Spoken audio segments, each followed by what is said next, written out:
to war with everybody, yeah. Shit that hate make it to the featherweight. Niggas say they hard, but they sweeter than a dedication. Hold on, think it's time to introduce. I'm a man and a beast and a step and a rover. Hold on, and a G and a soldier and a mover. Hold on, and a killer and a prophet and a shooter, nigga. Trying to stay humble, my shit crazy. Cold leader, need the blue stripes, no brick grade. Can't be serious, you a funny boy, young fly. Look wrong, must be a dumb. I ain't gunshot. Fuck that little bitch, she a hook. Nigga swear he the go, bring him to the bush. The fuck wrong with him? Ain't on my level. Oh, I should let my dog get him. Niggas in their feelings, I don't feel them. Kid the Glocky with me, it was like a ball with him. Yeah, at the end, gotta stay patient. They hate me, Lord, I gotta stay patient. You one of them?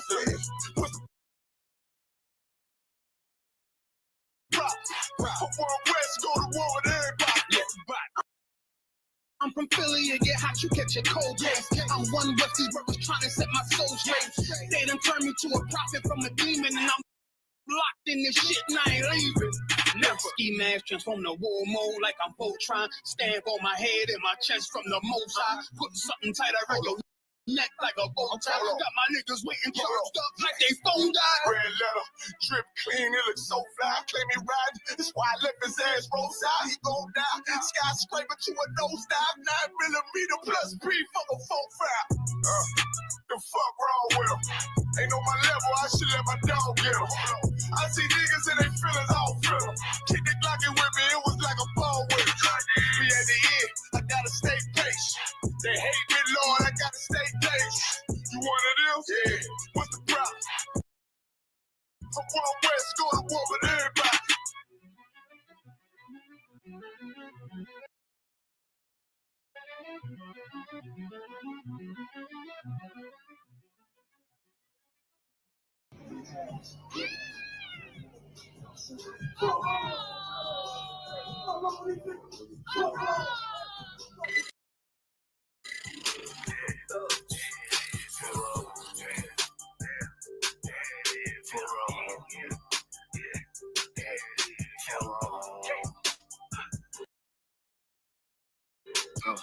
I got big rain, you mad, get stained, work hard, then play, bad bitch, my taste, we vibe, we lay, you purple, you gay, you leech ass, lil' fame, I won't walk, I'm the same, 4 on.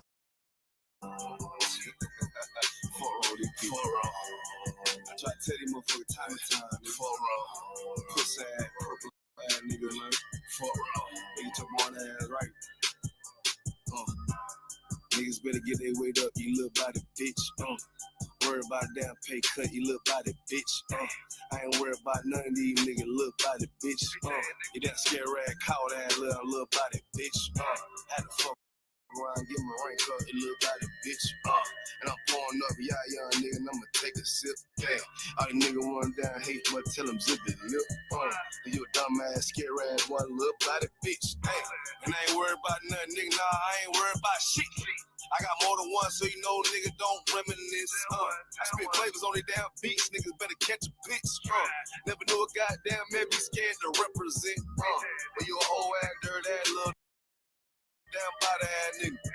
Get body with the damn spritzer with your little body ass nigga. Nigga, I'm a true priest, true line nigga, true Zion ass nigga. And you a little boy, little bitch ass, little body ass nigga. Big rain, you mad, get stained, work hard, then play.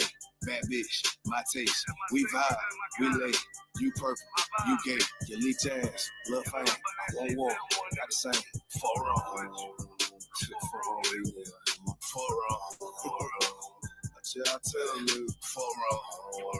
Get your shit together, nigga, 4 on. Murky.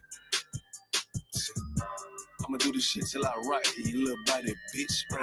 I'ma judge your ass like your pot, you little body bitch. And I'm smooth with it.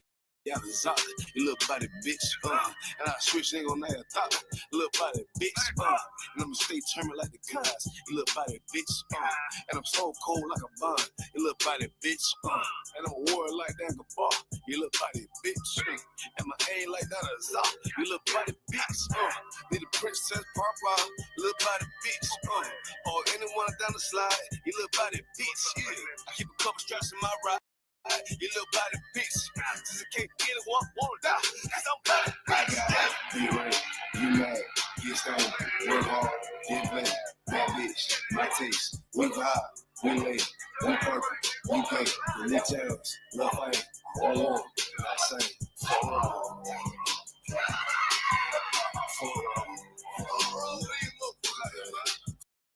Hey,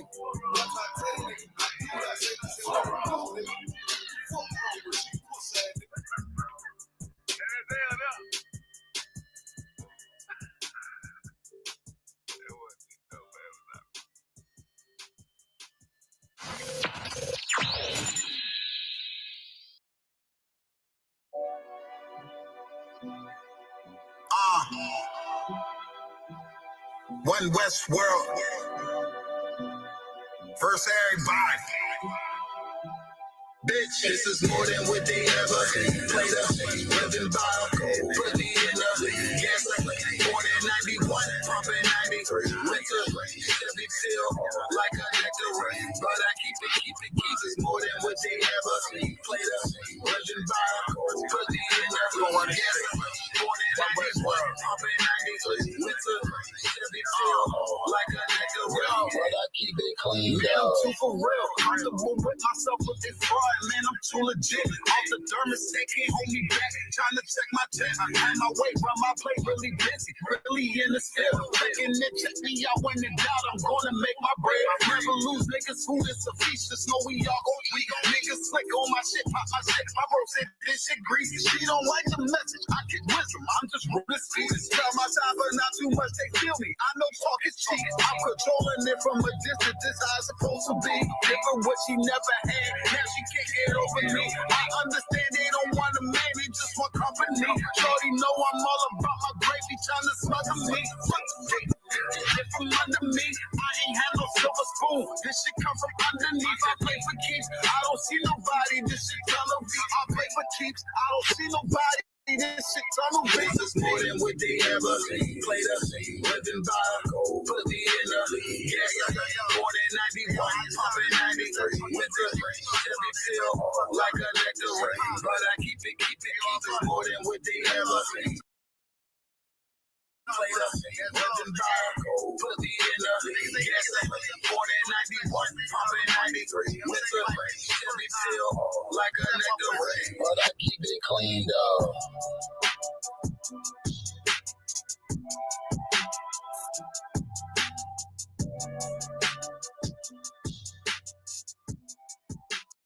See what my round. They play my niggas, lay you down. They all down to ride. Keep my gun in my arm. I gotta stay alive. I gotta stay alive. Keep my gun in my arm. I gotta stay alive. Tell me we don't live in hell. My brother doing 55 in that cell. Nigga claiming he your round here spit shell. Same nigga you put on to hit the stand and tell. How the fuck you turn your back on a nigga that look? Treat your kids like my kids, treat you like a brother. I told my dog, let's leave the streets to serve the most high. He said, fuck that shit, he trying to sell another pot. His daddy killed him, put him in the trunk, set him on fire. His wife was pregnant, he ain't never get to see his child. Had me thinking to myself, what happened if I die? Look my babies in the eyes, I gotta stay alive. I put my ego on the shelf and my pride to the side. I'm with some niggas who gon' step and got God on their side. Got in the ISUPK, they keep asking me why. As I do the work of the Lord, I gotta stay alive. Face the east, pray alive. I seen heaven turn to hell, I gotta stay alive. Lord have mercy on my soul, stand by my side. I killed the old man and I watched him die. Lost a couple niggas, guess he went my round. They play my niggas, lay you down, they all down to ride. Keep my gun in my arm, I gotta stay alive. I gotta stay alive. Keep my gun in my arm, I gotta stay alive. You ever pump a pack with a snake by your side? Yes, I see a man reach out to God before he died. Yes, I did. I know the Lord forgive us for these sins, but I'm starting to think the kingdom of heaven is for these kids. I told my daughter, there's one man in your bed, I won't stand for less. For my son, I hit your head on that fragile legs. I lost some niggas to that dope, but lost niggas to the feds. Remember Jono tried to stick me for the G's on that bread, Yeah, I was thugging with Lucky and that nigga left me for dead. Endured to the end cause I listened to what was said. Mother told me she loved me when she was sick up in the bed. I was running them streets but the truth made me a man.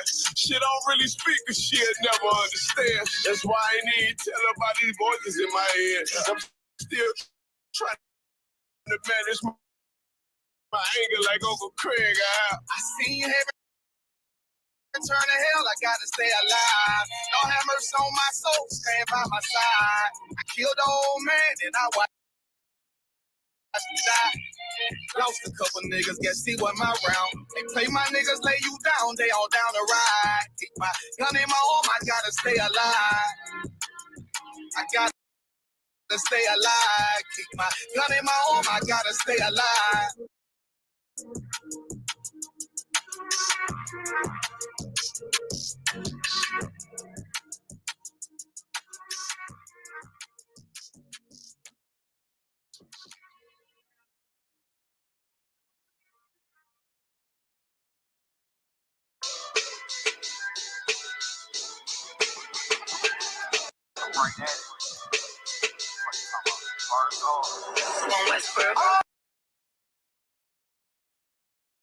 Hear the hunger in my voice. They used to tell me to speak up. The problem wasn't what I was saying, they couldn't keep up. Instead of moving around with some patience, they tried to speed up. It got colder than a bitter bitch, found me a way to heat up. What's a favor for a favor if we all didn't make it? Kept it 100 with everybody, but they just won't change. I ain't get caught up in the hype, cause I ain't feel like I made it. Couldn't picture me here now, but here's your moment to frame it. And I ain't never understand that self-entitlement spirit. I felt the vibe, I don't wanna get near it. Before I made the appearance, I took a second, took a look in the mirror. This God, Lord, the only thing that I fear. Y'all got me fucked up. It's all passion, it's tradition, it ain't faction. It's no action, they neglecting it still passive. I think massive, no response, that's still tact. Y'all should quit rapping. Cheap shots, I'm cinematic. I ain't average, I'm an overdose fanatic. I go, you lose and win like asthmatic. I'm not first, that's automatic. I'm the best in my division. In the ghetto like the pigeons, in the hood like the engine. You a bull for that chicken. I don't fake split the sentence cause my mind made up, nigga. We in the end of time, but my time ain't up. Now when I was young and running wild and wide-eyed like a cabbage man, I had to get it as vivid, adapted to my habitat. It's certain shit I won't do,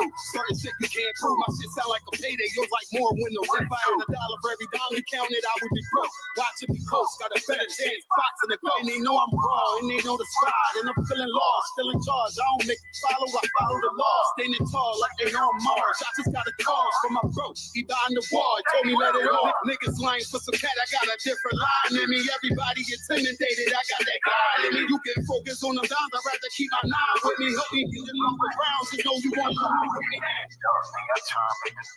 ain't playing by the rules. I've been trying to play it cool, but that ain't gonna be the living. Y'all out here looking like fools. Home the truth. I ain't never had to choose. I'm trying to get beamed up, man. Y'all trying to make the news. I ain't playing by the rules. I've been trying to play it cool, but that ain't gonna pay the bill. Out here looking like fools. Home of the truth. Y'all ain't never had to choose. Trying to get beamed up, man. Y'all trying to make the news. I ain't playing by the rules. I've been trying to play it cool, but that ain't gonna pay the bill. Out here looking like fools. Home of the truth. Y'all ain't never had to choose. Trying to get beamed up.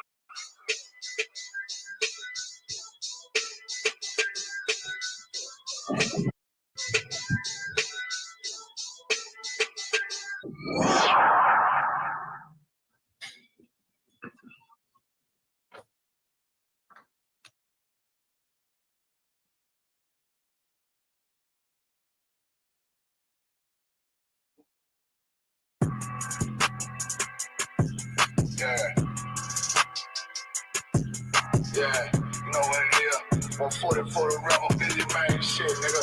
They turn their head over, nigga. I pray what Eve did to Adam, I just pray my love don't lie to me. Swing the iron like Samson, I can't let no hope to lie to me. I don't feel these rappers, all they lies is hypocrisy. Ain't no competition, ain't no rivalry. Allah Pinya. Bruh. Y'all about Shimmy outside, brother. Thumb, clap it up, Akim. Ooh, wee. Let's get it on tonight, Akim.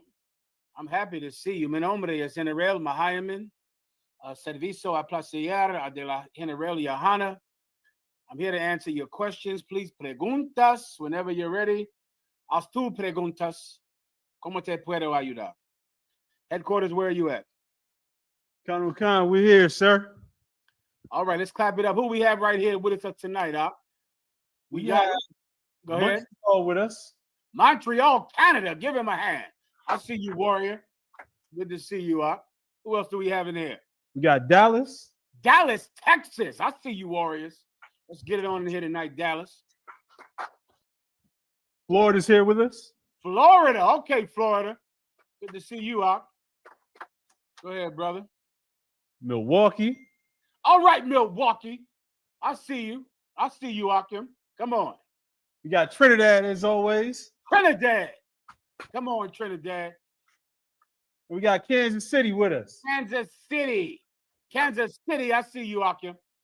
We ready to get it on in here tonight. And of course, we have Harlem, New York, Jerusalem. Who else? Hold up. We have Baltimore. Hey, Shalom Shabbat. Good to see you, Baltimore. How you doing, Ak? Doing too well, sir. The water. God in Christ. Happy to see you tonight, Akim. Happy to see you, man. Let's get it on, Akim. I'm going to answer your questions. The topic for tonight is the solution to solving the problem in Palestine. If you want peace in the Middle East, I'm going to give you the solution tonight. If you're tired of seeing all of the war, the death, and destruction in Palestine, if your heart is aching for the Palestinian babies over there, if your heart is aching for the Israelis who were kidnapped and taken away and thrown into captivity, just stay tuned tonight, Ak. I'm going to solve the Palestinian problem tonight for you. Solve it. Everyone understand? All right, we'll get into that. Also, we'll go into the RG3 situation. With RG3, I'll explain the whole thing for those of you that don't know what I'm talking about. Headquarters first, please let me answer these questions. Any questions at all? Haz tu preguntas. Khan, sir, we have a question in the chat. Salaki, sir, with your grace, can I get a breakdown on Genesis 28 and 12? What is the ladder that Jacob seen, the water? Absolutely, no problem. I'll pull it up for the warrior and I'll answer it for him, all right? Khan out of one, Khan. Genesis chapter 28 and verse 12. And he dreamed, Salaki, and he dreamed, and behold, a ladder set up on the earth, and the top of it reached to heaven. And behold, the angels of God ascending and descending on it. This is Jacob, one of the patriarch, our forefathers, Jacob. And he had a dream about a ladder the base of it was on the earth, and the top of it was in the heavens. And he saw angels coming back and forth, up and down on this ladder. What was this ladder? Jacob was seeing the process in which angels take reports from earth to the Father that sits in heaven. And they go back and forth, carrying out orders from heaven on the earth, taking reports about those orders and about the people that they watch over back to the Father in heaven, which is why the angels are going back and forth. So an angel comes down to heaven, he sees your actions. He sees how you behave yourself. He goes back to the Father and he tells him. The Father says, go and kill him. Go unalive him. The angel comes down and makes sure that you get in a car accident. Make sure that you OD on fentanyl. The angel carries out the orders that he received. The ladder is Jacob visualizing the process of angels receiving orders from heaven, coming down to the earth to carry them out, taking reports from the earth and taking those reports back up to heaven. You understand? Khan out of one, Khan. Anything else? Sir, that's it for now. And let's get into one or two of these stories here. Khan We'll do it whenever the questions come in. We'll answer the question. All right, Khan? Khan. Okay, what do you have? Let's see. We start with this Adam 22 clip. Let's do that. Go ahead.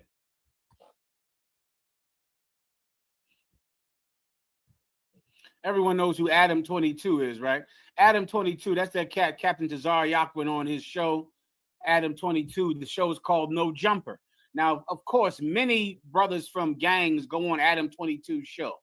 And of course, because they feel so comfortable and so gracious about being on the show and thankful that this white man has graced them with their platform, they, of course, go on Adam 22's show and confess to every crime they've committed in their life.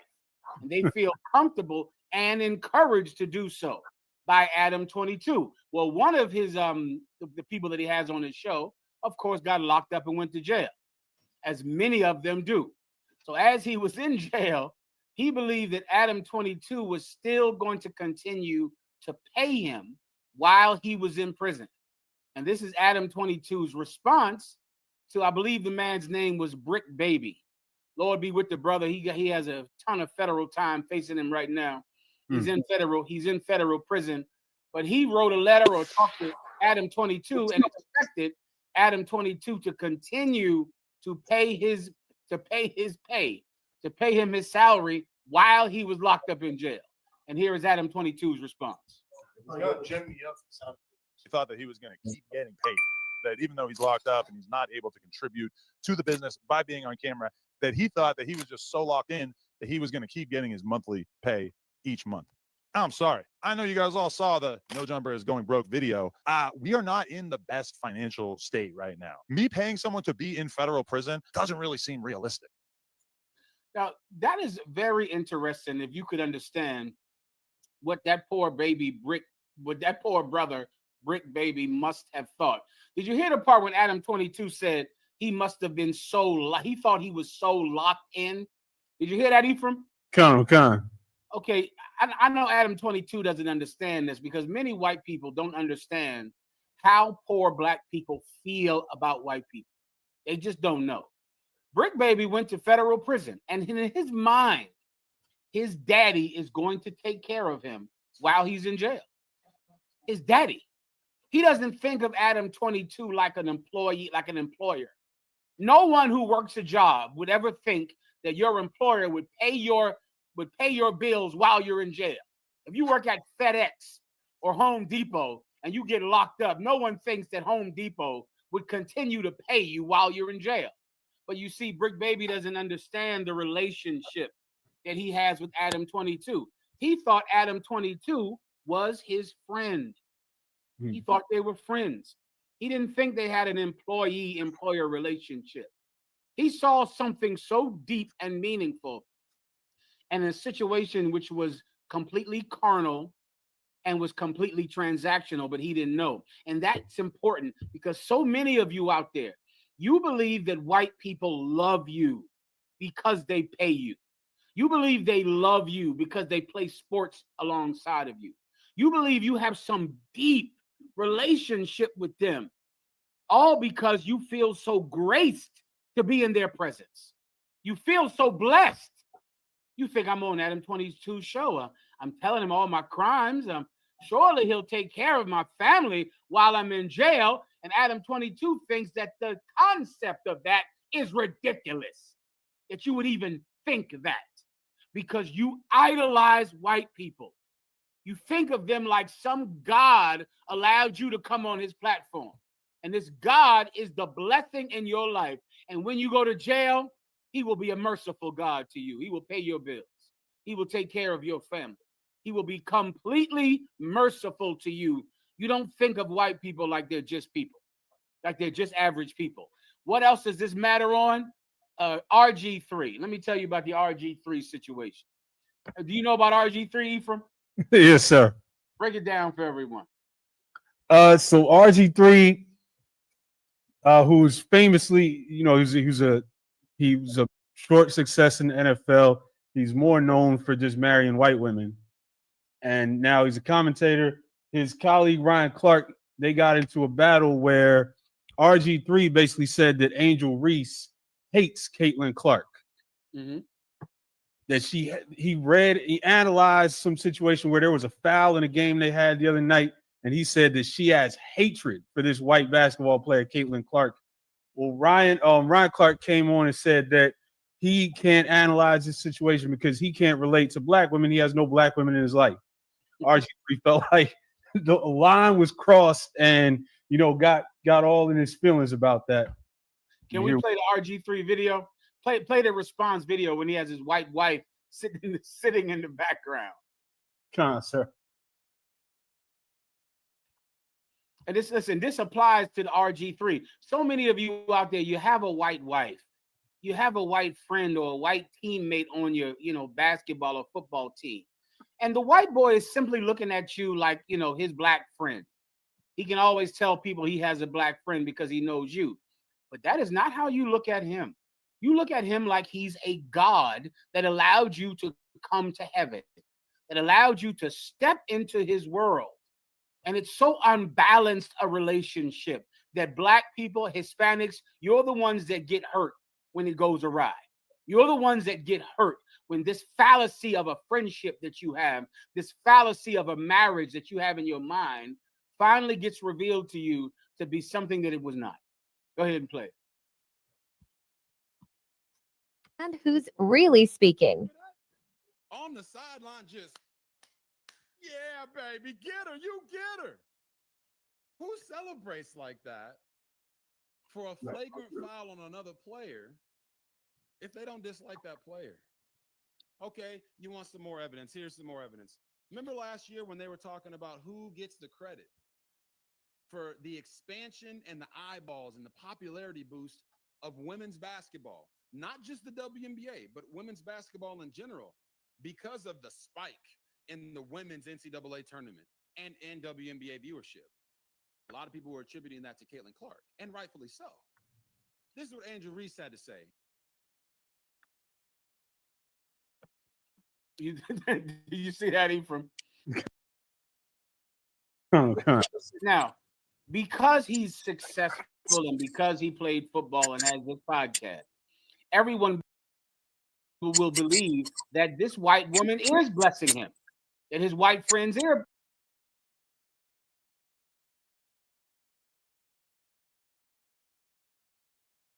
They are blessing him, just like Brick Baby with Adam 22. But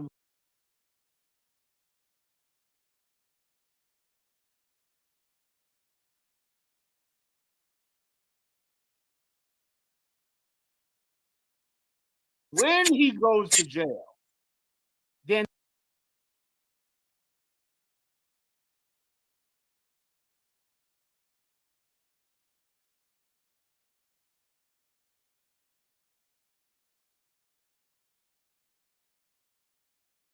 before you know it, he realizes that this white woman that he thought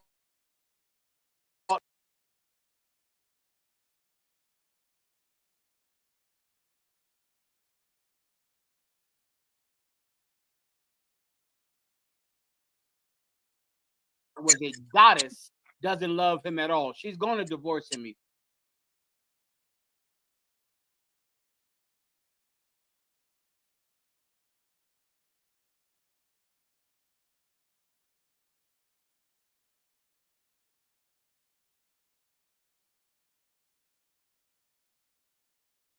That same white woman sitting in the back of this video.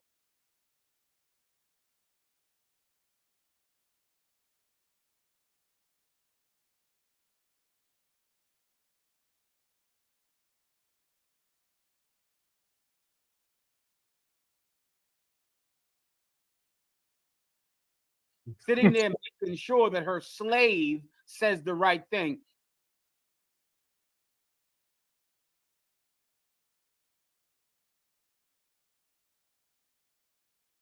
She's going to leave RG3, and it is the best thing. He'll get the rude awakening that Brick Baby got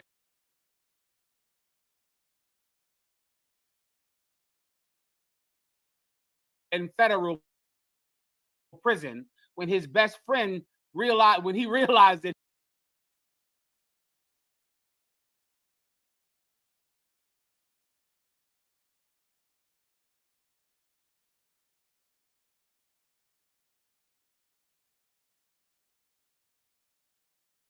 his best friend was just his boss.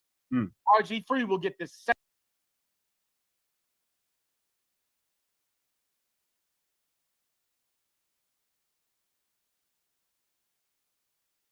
same rude awakening when that devil leaves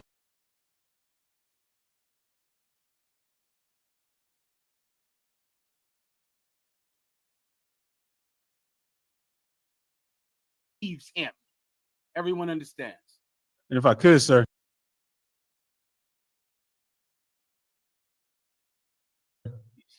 he's known for being like almost a caricature where he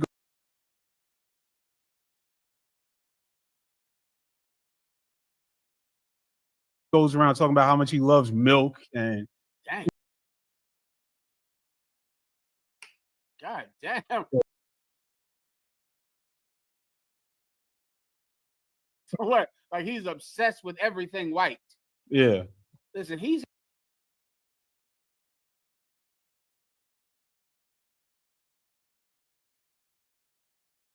sickness. It's Stockholm syndrome.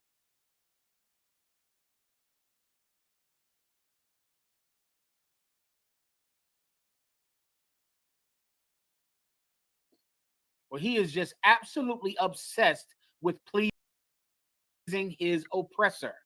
He has to do it. He thinks that life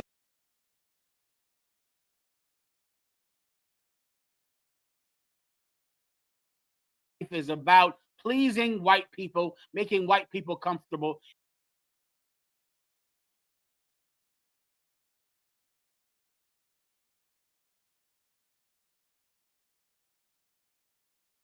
And before you know it, he'll be sitting on Fox News, a commentator on Fox Sports and on Fox News, which is really what this whole thing is about. Is him doing an audition for the racists over there at Fox.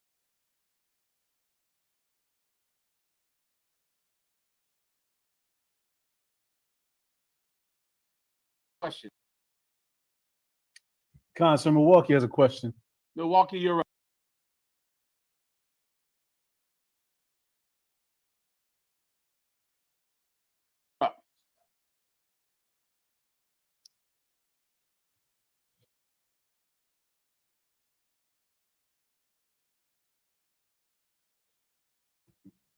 Kawaka. All right.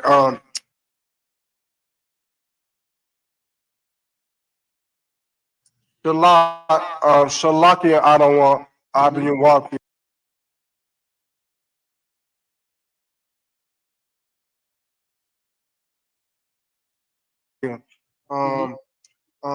I got a question.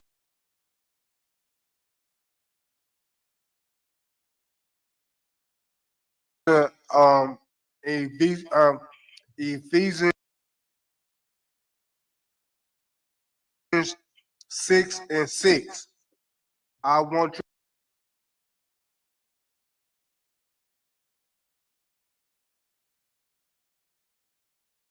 you to break it down for me because I look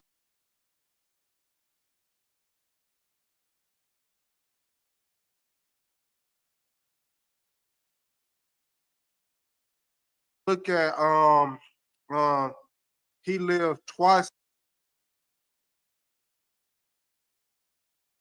1,000 years, and I don't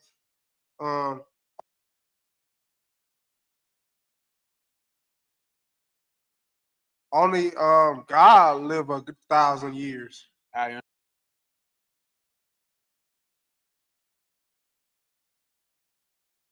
understand. I'll break it down for you, okay? Kawaka.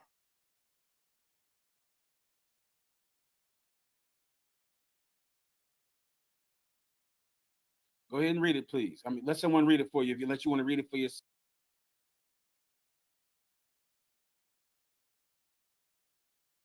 So it's up to you. I'm gonna read it myself.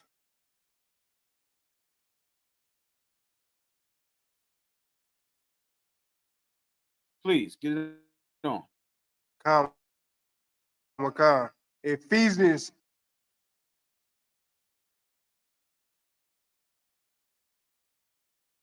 chapter 6 and 6. Yeah.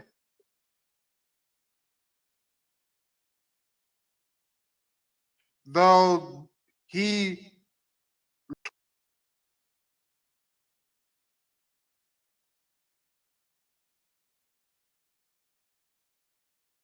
twice old, told, yet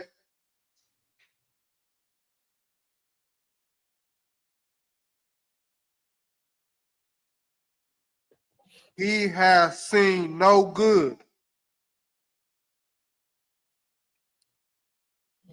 Do not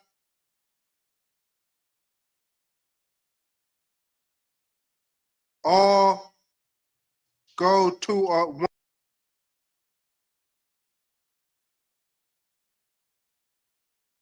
one place? I totally understand. The water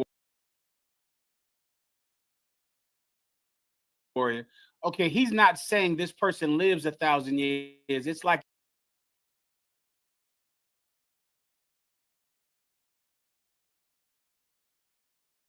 an exaggeration. It's like saying, even if you lived 1,000 years. Remember, blacks and Hispanics wrote the Bible, so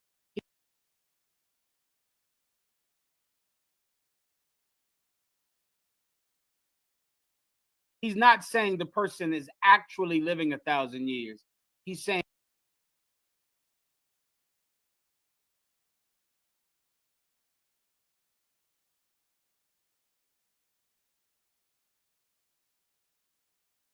if he lived 1,000 years, this thing would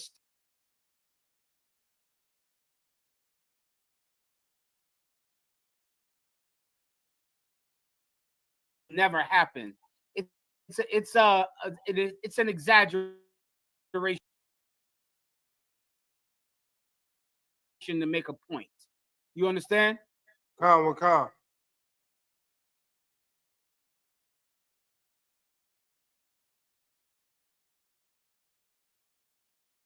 That's all it is. It's not literal at all. It's trying to make a point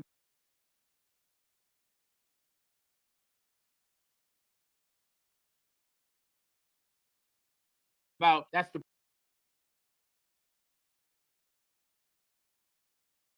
point. Okay? Come.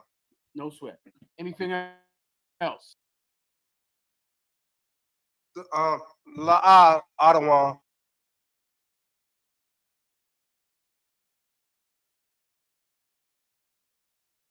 I don't want you. Well done.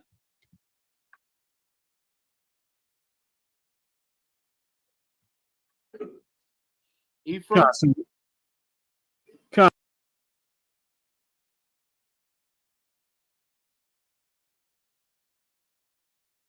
So we have a question in the comments. Go ahead. Brother asked for a breakdown of Ecclesiasticus 9 and 29 through 30. Okay, let's get it on.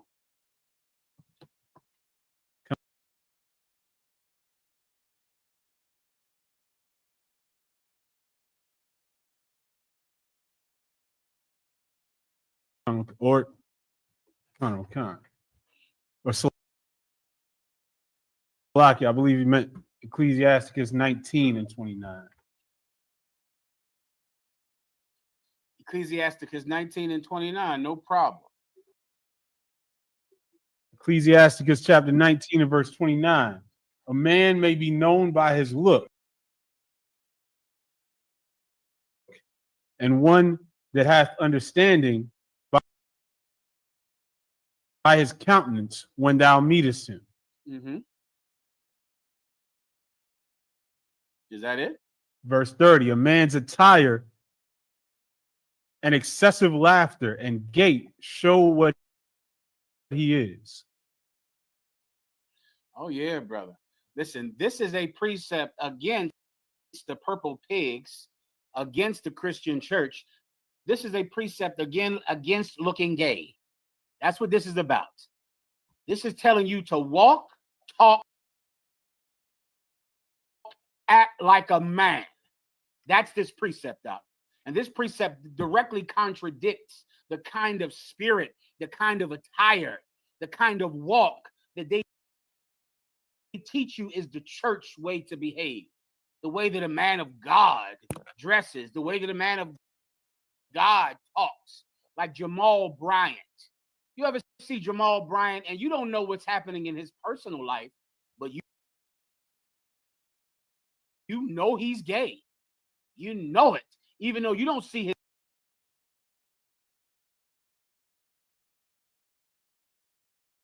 his bedroom. You don't know what he does when he leaves church every Sunday, but you still know he's gay. Why? Because of his walk, his talk, his act, and his dress.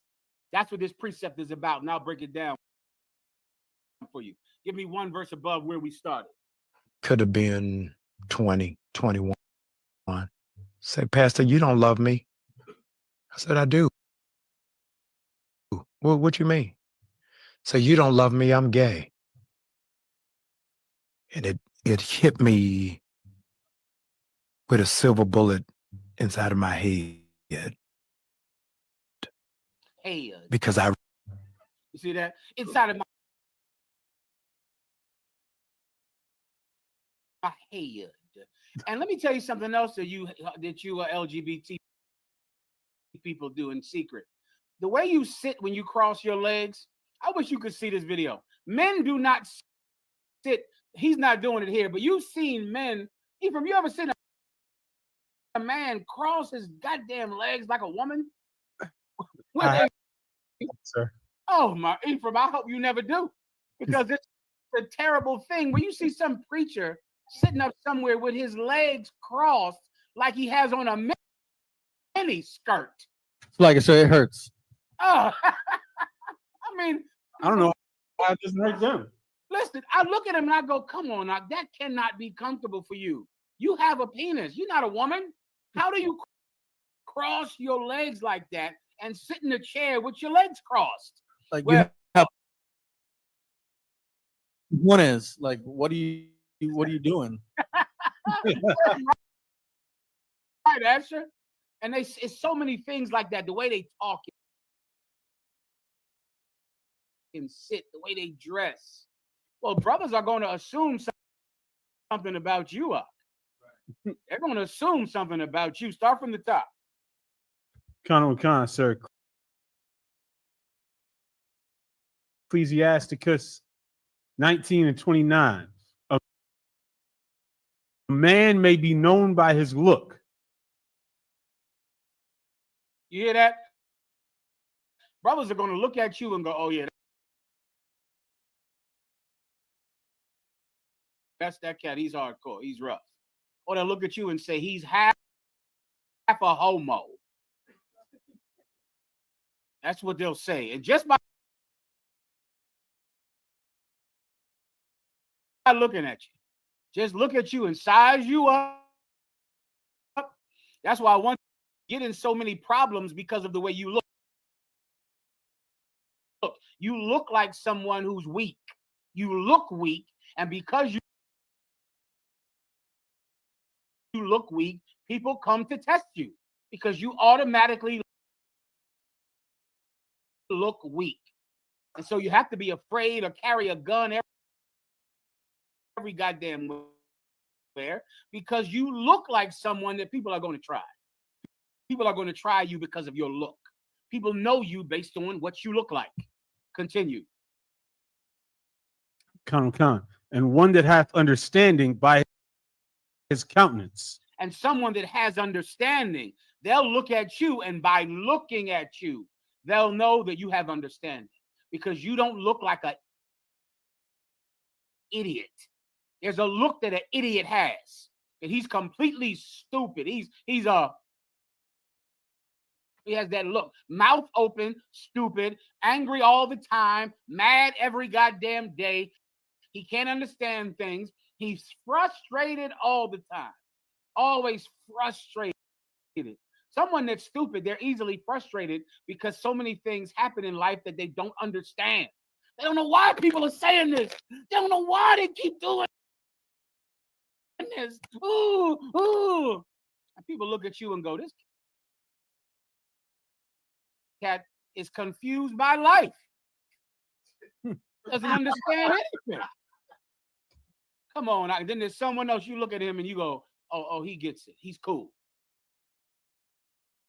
That's what they used to call it, Ephraim. I don't know if the young brothers use that word anymore. You see, I came into the Israelite school of UPK, brother, and I learned how to look cool. You understand me? How to study it, how to learn. I learned how to look from looking at Commanding General Yohanan, from looking at the men that taught him, and he taught me. And I begin to look like them, and you can look cool. Looking cool looks like you're comfortable. You're not scared. You're not nervous. You're ready for what might happen, and you understand what's happening. That's your look, if you're a man of understanding. Continue. Colonel Khan, verse 30. A man's attire and excessive laughter and gait. A man's attire. How you dress up? How you dress? You sitting around there with fringes on your t-shirt. You don't know what that looks like, do you? I know you don't know. You don't know. I see him. I see him with those fringes on that t-shirt. Brother, you look like you're wearing a dress. You look like like the Mexican dresses. You look like you're wearing a dress. When you put fringes on a t-shirt, you think you're keeping the commandments because you think that t-shirt is a garment. It's not a garment. It's a t-shirt. It's actually an undergarment. It's a t-shirt. It's like drawers or something casual that people wear. It's not a garment. And by putting fringes on it, it makes you look effeminate. You look feminine when you put fringes on the end of a t-shirt. You don't know because you don't know what it looks like to look like a man. You don't know what that is, but I'm trying to tell you, you look like an effeminate person with fringes at the end of your t-shirt, Ak. Continue. And excessive laughter. And what? And excessive laughter. Oh, you're just a silly boy, aren't you? Oh, you're a silly, you're a silly little boy. Everything tickles you, doesn't it? And you see, it says excessive. Because when you are cool, you're not giddy like a goddamn 13-year-old girl. You're not like a Tyler Perry movie. That's not how you are. And young brothers have to learn this from grown men. This is something that men teach young men. Grown men teach this to young men. How to walk. Hey, boy, you stop switching, young brother. Do y'all still say switching? Is that still a word? Switching? That's gone, isn't it? That's gone. Because I noticed that women do not switch anymore. I don't know when that stopped. But women used to switch when they walked, Ephraim. They would switch. A woman walked, it was like, that's how a woman walked. But it seems like women do not switch anymore. And before, if you were a man and you switched, somebody said, hey, yo, Walk, stop switching, man. Some older brother came up behind you and said, yo, man, watch me. See, I walk like this, walk like me. And you watch it and go, okay, all right, that's how you're supposed to walk. Your father would teach you this, uncles. You know, young brothers in your neighborhood, man, you might be raised around your mother, and so you start switching, walking like your mom, like Dwayne Wade. Dwayne Wade said he would be young, putting on his mommy's shoes and putting on his mom's, high heels. And what are you supposed to do? You have no male role model around the house. So you start acting like the women around your house. And you giggling and laughing like when your aunts come over. Girl. That's not the way men behave. That's not the way men behave. Men can show emotion, but it has to be for real. A man can cry, but if a man cries, it's supposed to be something worthy of crying over, brother. Worthy of crying over. A man doesn't cry because this movie touched him so, or this song touched him so. That's not a manly thing to do. If a man cries, something serious has happened. Something touching, something for real has happened. A man doesn't cry as easy as a woman, and a man does not laugh as easy as a woman. This is something that fathers teach sons. This is what I learned from Commanding General Yohana in the Israelite School of UPK. Continue. And gate, show what he is. And his what? And gate. You know what a gait is? A gait is how you walk. That's your gait. The stride that you walk with. The stride that you walk with. Somebody's going to look at you and look at how you walk, and they're going to go, oh, he's a homo. Oh, this cat is weak. He's weak. And I'm glad you brought this up, because this is something that I have never quite verbalized about my disgust with the IUIC, the purple pigs. Do you mind if I bring it out right now, Ephraim? Baba Kashah, sir. If you don't mind, I like to say this. This is a perfect precept for what's wrong with the way the IUIC looks, the way they talk, the way they dress, the way they even try to talk about God and talk about the Bible. You know what? In the IUIC, you know what's wrong with them? All of them look like they get no pussy. You understand me? Ephraim, are you there? Yes, sir. You know what I mean, Ephraim? Yes, sir. Walk with me with this. Okay, I don't know if all of them are gay, right? Mm-hmm. But they don't get women. Everything about them acts like a brother who gets no bitches. None. He gets no women. He doesn't know how to get women. He doesn't know how to attract women. And it's a way a brother looks and you go, oh, you don't get women, do you? I can see that in you, that you get no pussy at all. You don't know anything about women. You don't understand women. You're not even attempting to get women. Even if the ones in there who aren't gay, you can tell that it's not a part of their life to attempt to seduce a woman, to attempt to attract a woman. Why in the hell would you follow somebody who gets no tail at all? None. Women do not like him, and he doesn't like them. What do you want to do? Follow him? That's going to be your leader? Some cat who does not get pussy. None. You want to be with him? Okay. Go ahead. No problem. Well, listen, maybe the Lord will be with you, and your bishop or deacon won't be gay, but he damn sure can get women up. I'm in the Israelite School of UPK around here, brother. We can get some women around here. Put a One West on the screen if you know what I'm talking about. Sisters, put a One West on the screen because you know just what I mean. These women in here, brother, like us. Do you understand me, Ephraim? Absolutely, sir. Oh, they like us in here. They girls like us and we like them. I ain't joining no goddamn IUIC, a can full of men that get no bitches at all. No, thank you. Gracias por nada. No. Thank you. Give him Rakah. You know what you're talking about. Damn right. I'm on a buff. All right, next, please. Kind of one kind. Right, Ryan. You know it's how's a lie. I know you know. Salakia, sir. Salakia, go ahead. That's probably why they're so aggressive and beat each other and unalive women. Yeah, oh Jesus, Asher. Yes, they hate women in there. They kill them. The brother Ibaju was telling me over in France that the IUIC is barred from going to France. They you heard about that, Asher? They can't. They're not allowed to go to France, and they're on the internet saying, "Well, France hates us because of our freedom of speech. That's why France hates us." France doesn't like you because they don't want you to come kill their women in France. They don't want the IUIC coming to France doing the same thing that you did in the UK, killing their women. Hmm. That's why France barred the IUIC from coming to France. It wasn't because of your religion. It wasn't because of freedom of speech. It was because France doesn't want you killing their women the way you killed the British women. They don't want that. You don't like girls, and they don't like you. Anything else?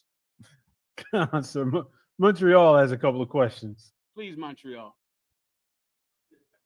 Shalom, Alawab. Yabasha Shabrakatah, sir. If I may, with your grace, I want get a quick breakdown of Ecclesiasticus, chapter 21, verse 5. Abakusha. Please. Kawaka, and this is the book of Ecclesiasticus, chapter 21, verse 5. A prayer out of a poor man's mouth reacheth to the ears of God, and his judgment cometh speedily. Oh, yeah, brother. You want me to break that down for you? Kawakan Babakusha. Let me say, this scripture is great comfort when you're poor and the rich triumph over you as if God only loves them. That's the world you and I live in today, where men like Donald Trump and the rich men of this world, they think that they're protected because they think their money protects them. They think their wealth means that they're safe. And meanwhile, the poor sit home feeling like they have no safety. The Lord God is trying to tell us, brother, that the poor have God as their salvation. The poor have God as their protector. And that is going into my topic tonight. That precept you just read is one of the precepts that will end the war in Palestine, that will bring peace to Palestine. The poor have God for their protection. That's the precept that you just brought out. You understand? Kawakan, sir. Tawada, Alawa. No problem. So, like, if I may, I have one more question on one. I need another breakdown, 2 verses down. So, Ecclesiasticus chapter 21, verse 7 and 8, if I may, I don't want. Please. This is the book of Ecclesiasticus chapter 21, verse 7. And an eloquent man is known far and near.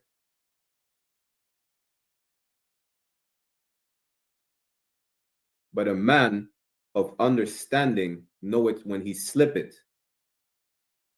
Verse 8. You want me to break that down or wait until you're finished? Sir, if you could break it down, I don't want to. No problem. Simply, it is more important to understand than it is to be a good speaker. An eloquent, let me give you some eloquent men. Martin Luther King, he was an eloquent man. He was a well-spoken orator. He could speak up.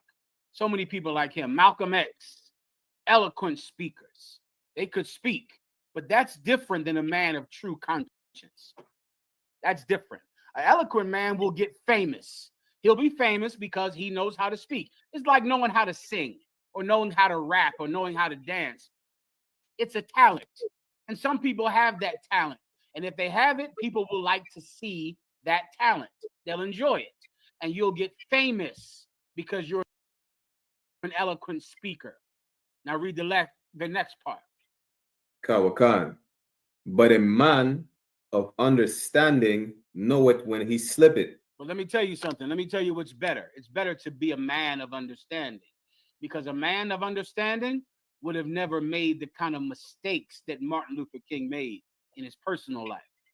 Because a man of understanding knows when he's slipping. He knows when he makes a mistake. So many times people that can speak, they can't govern themselves. They don't know when they make mistakes.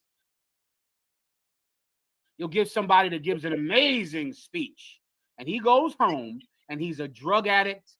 He chases around white women. He's a LGBT person. He can't stop himself. He can't catch himself when he slips.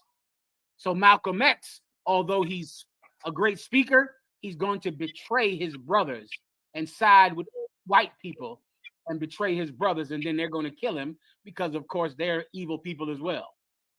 He doesn't know when he's making a mistake. It's more important to be a man of understanding than it is to be a good speaker. That's more important. There's nothing wrong with being a good speaker. It's a talent. It's a God-given talent, and some people have it. And it's great, and having that talent can make you famous. But if you had to choose one, I would choose being a man of understanding. Then I won't make the same mistakes that so many other famous men make. You understand? Karawakan, sir. No problem. Anything else? Karawakan, so, verse 8 also, if I could add one. Ecclesiasticus chapter 21, verse 8. He that buildeth his house with other man's money is like one that gathereth himself stones for the tomb of his burial. If I could get just a general breakdown of Kushal. That's a perfect precept for Palestine, for America, for Canada, for the West Indian Islands, for St. Lucia. Where you from again? I'm from Martinique, I don't want. From Martinique. That's the perfect precept for that. Read it from the top again. Karawakan, sir. Ecclesiasticus chapter 21, verse 8. He that buildeth his house with other man's money. That's what happened. Martinique was built with another man's money. Canada was built with another man's money. America was built with another man's money. Mexico, California, Great Britain, built with someone else's money. Built with money that they stole from a people that didn't have enough strength to fight someone when they broke into their home and stole their goods. Built off of might, built off of superior strength from an inferior person. That's how these countries got built up.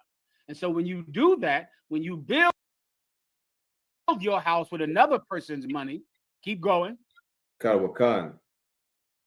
Salakia. Another man's money is like one that gathereth himself stones for the tomb of his burial. Yeah, you're in essence, you think you're building a house, but really you're building a grave for you to live in. You're building a grave for you to stay in perpetually forever. You're building where you're going to die. You're not building where you're going to live. That's the problem with Palestine. That's the problem with America, Great Britain, Canada, Trinidad, Mexico, South and Central America. These people stole this land from other people. And now they go and think they're building a great house, but they're building their own grave. You understand? Karawakan, if I may, sir, would Habakkuk chapter 2, verse 12 be a good precept for that? Let me hear it. Karawakan, Habakkuk chapter 2, verse 12. Woe to him that buildeth a town with blood and establish a city by iniquity. Perfect, Doc. Absolutely perfect. Well said. Karawakan, so Tawar Alawa. No problem. The word of you are. Próximo preguntas. Sir, Officer Ibaja asked, can I get some scriptures for Biden going crazy like Nebuchadnezzar, and asked if that connects to the things that he's done against black people over his career. Biden going crazy like Nebuchadnezzar. It's a good one, but I'm not sure exactly. I will probably go just to the precepts about sickness and illness and being cursed. Is there one particularly about Nebuchadnezzar that you're thinking about, Asher? If that's who asked the question. I'm sorry, Ibaja, you got to give me what you mean by Nebuchadnezzar. That I can't recall what you're saying about that, how you're relating it to Nebuchadnezzar. All right. He'll have to give me that one. All right. Khan. All right, let's move on. Khan, sir, brother asked, Lord Christ, Salaki, if I may, can I get a breakdown of the angels with four faces, Baba Shah? All right, go ahead. Does he know where it is? Can I say some Ezekiel 1 and 5? Let's try to fit in some more of these videos whenever we can, or we can just start doing the stories whenever you're ready. He's speaking about with the description of the angels. It's when Ezekiel saw the angel, and the angel had the face of a man, the face of a bull, the face of an eagle, and there was another face I can't recall. Maybe a lion, the face of a lion. So the angel had four faces. What's the point? The point is that this is not a man. The angel had 4 wings. Was it 4? It might have been 6 wings. 2 wings up here, 2 wings down here. Fire. I think it was 6 wings. The angel had 6 wings. What's the point? This is not a man. That's the point. When Ezekiel saw this thing had 4, 5 faces, 6 wings. This is not a human being, which was the point that the Most High God was trying to get across. This is not some man. This is a servant of God from another dimension. This is a supernatural power. That's why he had so many faces. That's why they had wings, to emphasize the point that these are not men. These are something more than men. That's the point, all right? Con, sir. Mhm. Officer Yatazar has a question in the room. Shalom, Adawan, Yabba Hashim Yashbakata. What's going on, warrior? Solid, sir. If I may, Adawan, Baba Kasha, I would like a breakdown in Isaiah 45, verses 1 through 5, sir. General breakdown. Please. The book of Isaiah, chapter 45, verse 1. Thus saith the Lord to his anointed, to Cyrus, whose right hand I have holden, to subdue nations before him. And I will loose the loins of kings, to open before him the 2 levied gates. I might need some. You give me some context on this. Like, I'm not sure. What are we talking about here? It's talking about when I could read verse 2, sir. It's gonna give some more detail. Mhm. I will go before thee and make the crooked places straight. I will break in pieces the gates of brass and cut in sunder the bars of iron.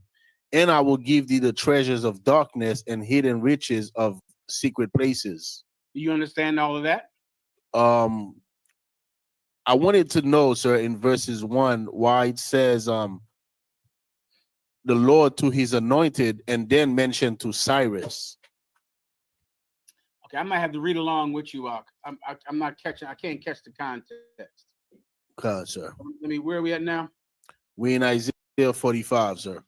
Stand by. Isaiah. 1 second. Isaiah 45. Is there something in specific? Just a general breakdown from 1 to Isaiah 5. 45 in what? Starting at verse 1. Isaiah 45 and 1. Okay, you want me just to break down all these verses, or break down? Is there a specific question you're asking me? The question will be with Cyrus, I don't want. Okay, where is that at? That's in verse 1, the very first line. Right. Mm-hmm. Would you like me to read the last verse in 44, sir? Please go ahead. Isaiah 44, so like verse 28. I'll start at verse 27. Okay. That saith to the deep, be dry, and I will dry up thy rivers. 28. That saith, so like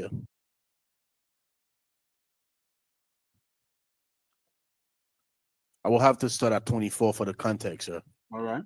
Thus saith the Lord thy Redeemer, and he that formed thee from the womb. I am the Lord that maketh all things, that stretcheth forth the heavens alone, that spreadeth abroad the earth by myself. 25, that frustrateth the tokens of the liars, and maketh diviners mad, that turneth wise men backward, and maketh their knowledge foolish. 26, that confirmed the word of his servant, and performed the counsel of his messengers, that saith to Jerusalem, thou shalt be inhabited. And to the city. Leave, Bob, you gotta give me your point, though. I get what you're saying, but is there a point you're trying to get me to see? I'm missing something. No, I wanted to get the context to see why he was referring to Cyrus, why he mentioned the anointed, and then he mentioned to Cyrus. And Cyrus, this is the king. I might need to look him up. I can't really recall. Like, isn't this the cat over King in of Persia? King of Persia. Right. Now, to my memory, it's jogging my memory only slightly. To my memory, this is the cat that gave us permission to go back and build Israel. Sir. Okay, this is the cat right here. That's what he means by the chosen. Cyrus was not an Israelite. but the Most High God chose him to be the one to be utilized for us to go back and rebuild our homeland. So what you're reading about all here in 45 and 1, I can break that one down for you if you need. Let me just break 45 and 1 down for you. Go ahead. Come on, sir. Isaiah 45 verse 1. Thus saith the Lord to his anointed, to Cyrus, whose right hand I have holden. Cyrus was chosen to be the heathen king to help us go rebuild Israel. Cyrus is not, Jesus Christ. He's not an Israelite. The word anointed just means he was chosen. He was the heathen king that was going to be the one sitting on the throne when we went back and rebuild our kingdom. And he was the one that was going to be utilized by God for us to do it. He was chosen for that fact. The Most High has done that many times throughout this nation. He chooses someone. He can choose a heathen to be chosen to do a task, but never to be chosen to be his people. But he chooses them for some task. And the woman, there's many people like that. There's the woman who Christ anointed her daughter, healed her daughter. There was a heathen woman chosen for that purpose, and other heathens chosen for that. Cyrus was the king that was going to be the one to give us the permission, the authority to back up, to go and rebuild the walls of Jerusalem. So that's why he's calling him anointed, if that was your question. And you can just, this is in the Bible dictionary as well, what I just said. All right. Khan, I don't want Khan. Anything else? Nah, sir, that breaks it down, sir. Sweat. Counselor Officer Ibaja got his scripture, Daniel chapter 4 and 32 through 33. Mm-hmm. And they shall drive thee from men, and thy dwelling shall be with the beasts of the field. They shall make thee to eat grass as oxen, and 7 times shall pass over thee, until thou know that the Most High ruleth in the kingdom of men, and giveth it to whomsoever he will. That's a good precept for Biden right there. That is actually a good precept. That's one, because Biden is about to go bug nuts crazy on that bone cancer he has. Any Israelites out there that have cancer, it's a terrible thing. And I pray to the Most High God that you be healed. This is a heathen, however. And the Most High God, of course, will not hear my prayers for him. So what he'll go through all kinds of terrible things. He'll go bug nuts crazy, and that will be that for him. Anything else? Most High in Christ. Officer Ayathun says, Shalom, my Lord Salakia, if I may. How do you approach dealing with a child who is constantly disobedient and disregards her parents' rules? How old is the child? If you can get me that, let me find out that. How old is the child? That matters. Some of you say the child 23 years old. The child is 23. Kick him the hell out the house. That's all. If the child is a little baby, then you should get some specific counsel from your camp leader, and we can discuss the ways to discipline the child. You have to first find out why the child is doing this. It's an excellent idea to get the child seen by a medical professional. You want to first exclude any medical problem. Some of these children, they have medical issues, man. They got problems. They have autism. They have learning disabilities. You want to first exclude any medical issue that the child might have.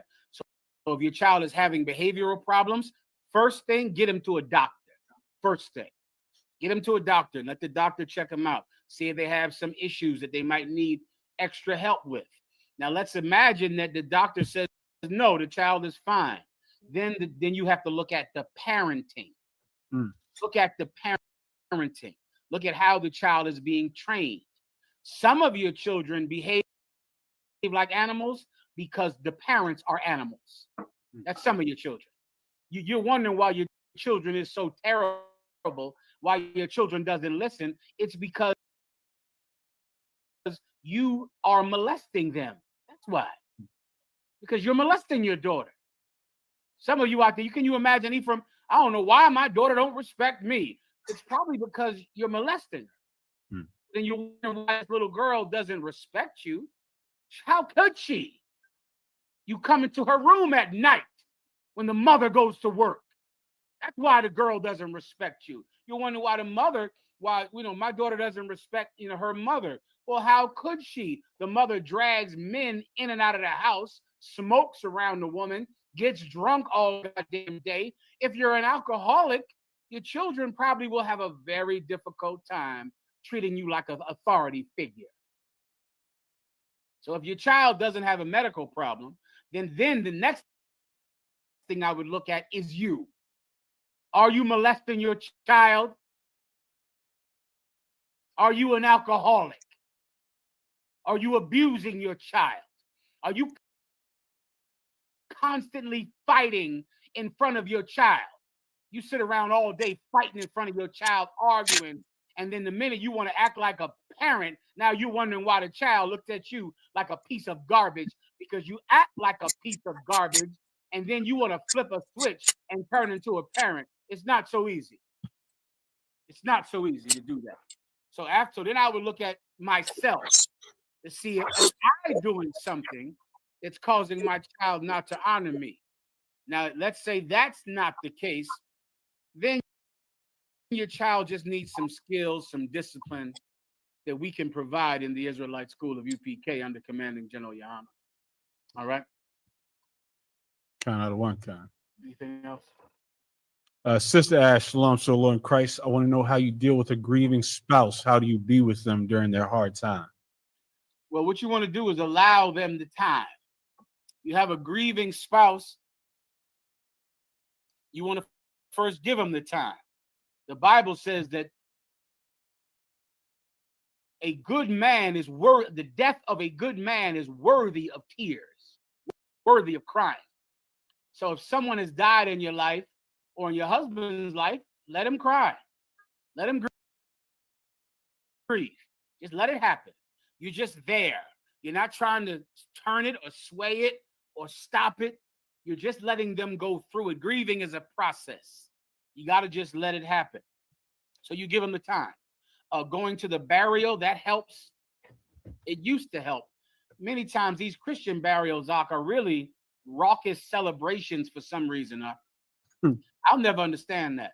I don't know when this started to happen, but I think around about the 70s, they stopped having funerals. They stopped having funerals, and they started having something called going home services in the Christian church, where it's like at one time you went to a funeral to cry.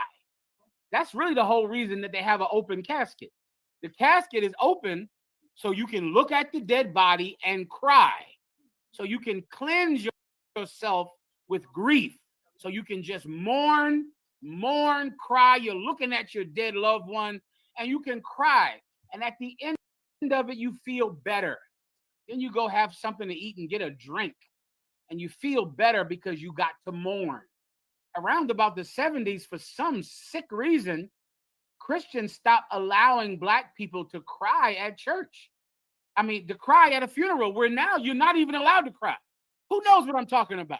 Does anybody know what I'm talking about? Where you go to a Christian funeral, you cannot cry. You have to celebrate and dance and be happy while your dead loved one is laying there. And so you never get the therapeutic cry that you need, because ain't no reason to cry. We're going to dance and celebrate. Well, when am I supposed to cry? Because I lost my mother. I lost my husband, my wife. So, okay, I got you. I got to dance and smile at the funeral. I can't be sad because that would be weak. I got to dance. So then when do I get to cry? Because I could sure use one. I pray you understand that. Mm-hmm. I could sure use a good cry because I lost someone that I never wanted to spend one day without. Okay, so you need that. You need to mourn. You need to be sad. Then you need this last thing. Then you need to stop it. You need to cut it off. That's what the Bible says. You give yourself some time. You give your husband some time. Then that time will start to go a little too long. Then you have to forcefully stop the grieving. You have to stop. Why don't you take that picture off of your damn wall, that dead person? You sit there, you got that funeral, What's that thing called they give you at the funeral? That little magazine. What is that called, Ephraim? Obituary. Yeah, take the obituary down. It's been there for 3 years. Take it down. It's fine to put the obituary up. You sit it up, you stare at it every day. You cry every time you see it. After a while, take the obituary down. Put it in a drawer. Get rid of it. Clothe yourself. Give me the precepts so I can break this down. Give me I think it's Ecclesiastes 9 where it says mourn and then let thy clothing continually be white. Then put off mourning. You got to mourn. Then you have to stop. Take your loved one's picture off of your goddamn phone. And when your phone reminds you every year of your mother's death, stop it. Take that off of your phone. The white man wants you to be reminded every goddamn year that you lost your cousin. Every year. You got to look at your cousin and then you go repost it. You go repost it. I still miss you from 2017. Right. I still miss you because your phone is reminding you to be sad. No more. You took that time, didn't you? You cried. You mourned. You took that time. Now put it away. Now be with the living, because if you continue to focus on being with the dead, you're going to be with the dead. You have to focus on being with the living. While you're crying over your loved one, we are alive and we miss you. We want you to be with us. And we're here. Your mother isn't, your father isn't, but we are. You better be with the living, or else you're going to be with the dead. You're going to be with those people that you miss so bad. Be with them. What I would have you do is to be with us, because we're alive. Come make some memories with us. Instead of remembering your father, remembering your grandmother every year on your timeline, talking about your grandma, come make some memories with us. Conmigo. Conmigo, make some memories with us. Come be with us. And now we can all have memories. We can all share things. Come join the living, brother. You understand? I pray. Con. All right, you have the precept I asked for? I don't. I have Ecclesiastes 9. I think does it say let your garments always be white? Con. I got that. Go above it. You hear about death. Do you see death right there? Ecclesiastes 9 and 5. For the living know that they shall die, but the dead know not anything. Yeah, the living know that they're going to die, but the dead know nothing. They're dead. It's over. It's over for them, but not for us. Not for you. Keep going. Neither have they any more a reward. The dead don't have a reward. The dead cannot work towards a better world. The dead cannot work towards achieving things anymore. So if you're constantly focused on someone that's dead, neither can you. Now you can't focus on a reward, focus on achievement, focus on gathering things that you need to have in life. You'll be just like your dead loved one, gathering nothing, achieving nothing. Continue. For the memory of them is forgotten. Keep going. Verse 6. Also their love and their hatred and their envy is now perished. Everything, the love, the hatred, the envy, it's gone now. Everything about them is gone. Keep going. Now, neither have they any more a portion forever in anything that is done under the sun. Nothing belongs to a dead person. I didn't know dead man's house. That's your house. I'm alive. That's not your uncle's car. He's dead. That's your car. That's your house. They're dead, so it belongs to the living. The dead don't get anything. So what are you going to do? Be with them constantly? Then you have nothing. Continue. Con. Go thy way. Eat thy bread with joy. You hear it? Read that again. Go thy way. That's what you better do. You're going to have your time to cry. Take it. They deserve it. That was a good brother you lost, a good woman you lost, a good grandmother. Good grandpa. Listen, cry. They deserve that cry. Then stop. Go your way. Go ahead. Eat thy bread with joy. Eat your bread with joy. Get up and eat food. Your grandma can't eat any more food. All those recipes grandma had, that good chicken she baked up and all of that good food you think about, well, guess what? She can't cook it anymore, but someone can. There's somebody that can make that dish. There's someone that can make grandmom's biscuits, grandmom's chicken, grandmom's sweet potato pie. She can't make it, but there is someone that still can make that pie. I'd get up and make one and eat the hell out of it and eat it. Continue. And drink thy wine with a merry heart. That's what I do because I'm alive. Join us. Take the obituary down. Get rid of it. Take the time. Take your death, the people, all your loved ones that died, take them off your timeline. Don't be reminded of it every goddamn year. Do not celebrate the day that someone died. What is that I see on my phone all the time? Heavenly birthday.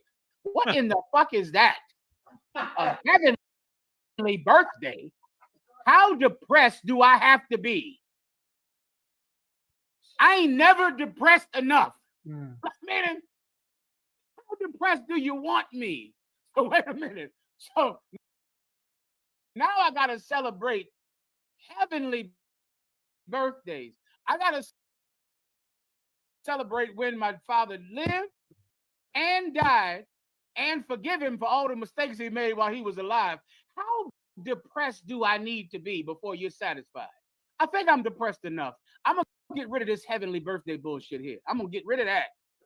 I'm going to push that away from me. I'm not going to commemorate the day someone died. I'm not doing that. Why? Because I have to live. Everyone understands. Come on, sir. Anything else? Let thy garments be always white, and let thy head lack no ointment. Mm-hmm. I'm not going to dress, in mourning clothing for the rest of my life. I'm not going to neglect hygiene. That's what happens when you just get absorbed with depression. Now you don't even take care of yourself anymore. I'm going to put some oil on his head, brother. I'm going to get some Tazariak oil, smell good, look good. Get out here and get some tail. Because I'm alive. Everybody understands. Sir, a sister put a comment in, and I remember seeing videos of this. Mm-hmm. They stand the dead up in clubs, stuff them like taxidermy, I suppose, and have a party. Yo, I totally forgot it. Give DeAndre a hand because I totally forgot. I don't know what that is. Like instead of having a time of sadness, they put a blunt in his hand, a bottle of cognac, a bottle of Hennessy, and stand him up in a nightclub and just have a party. That started to happen around the 70s, or even just going to a traditional church. They called it a homegoing service. And it stopped being a funeral, stopped being a burial, it stopped being sad, and it just started to be everybody dancing and singing. Okay, all right. It's up to you. Anything else? Come on, sir. Might be a good time to get into your topics. We'll clap it up then. Let's get it on. In Christ.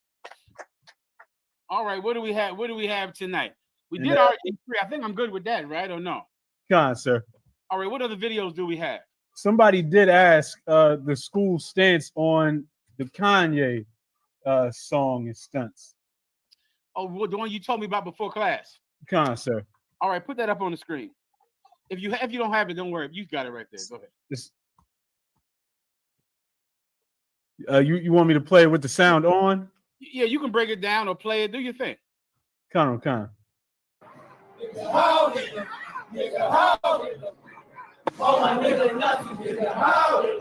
Nigga, howdy. Nigga, howdy. All my niggas nuts, nigga, howdy. What? Nigga, howdy. What? Asher, what are they saying? They're saying all my niggas Nazis, nigga, Heil Hitler.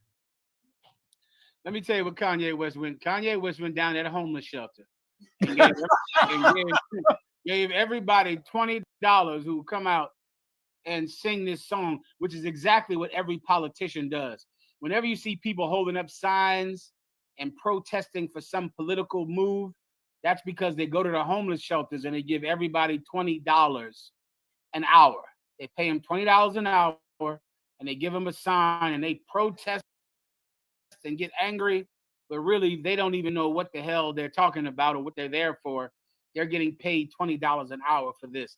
And this is what these poor brothers are doing right now. And they're just screaming Heil Hitler for Kanye West. Kanye West, now once again, Captain Tazariak is more than likely going to be interviewing Kanye West shortly. Shortly, Kanye West will, or Yeezus, or Ye, or what should I call him, Tazariak? Whatever you want me to call him. Yehovasness, Yehenin, whatever he is.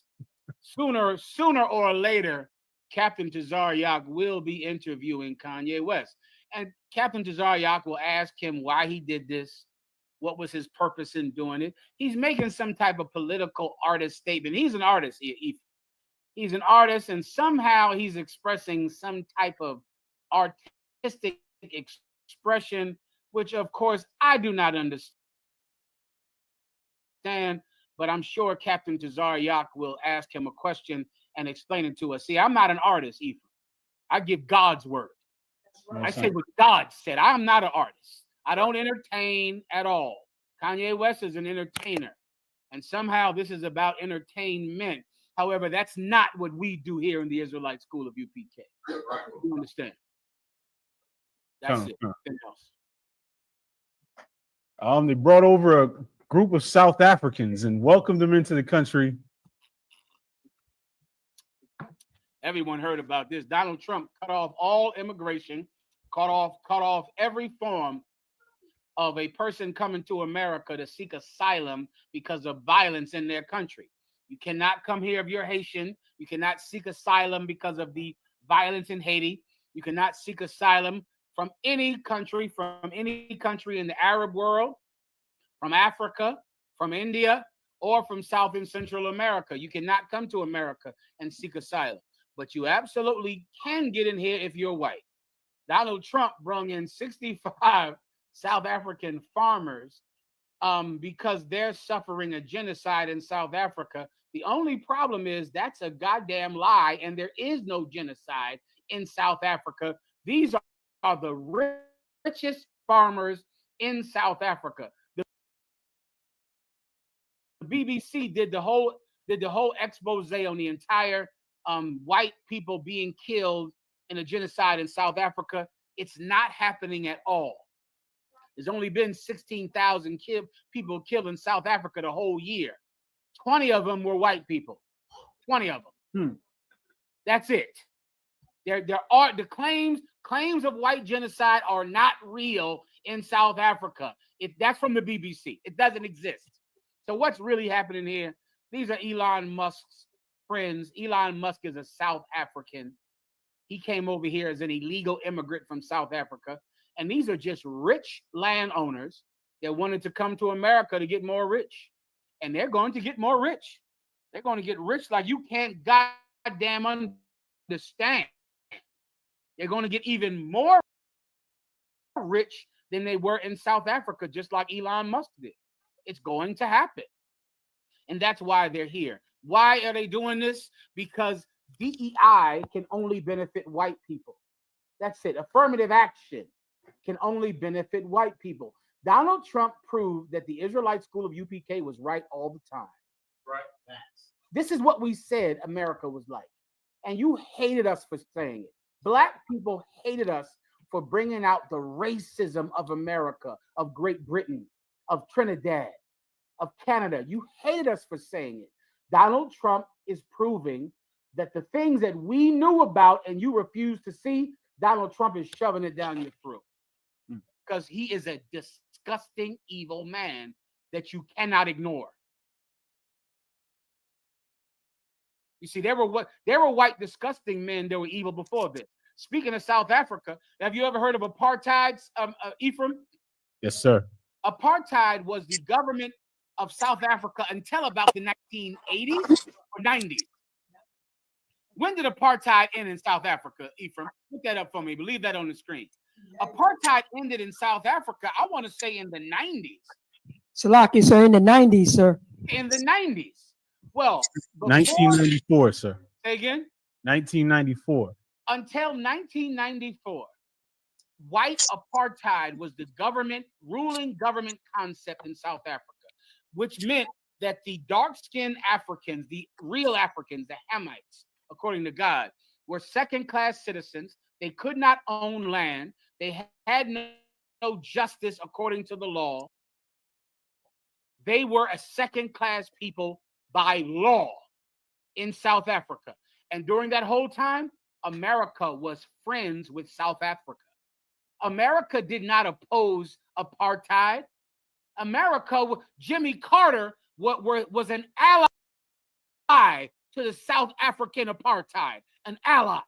Ronald Reagan was an ally to apartheid South African.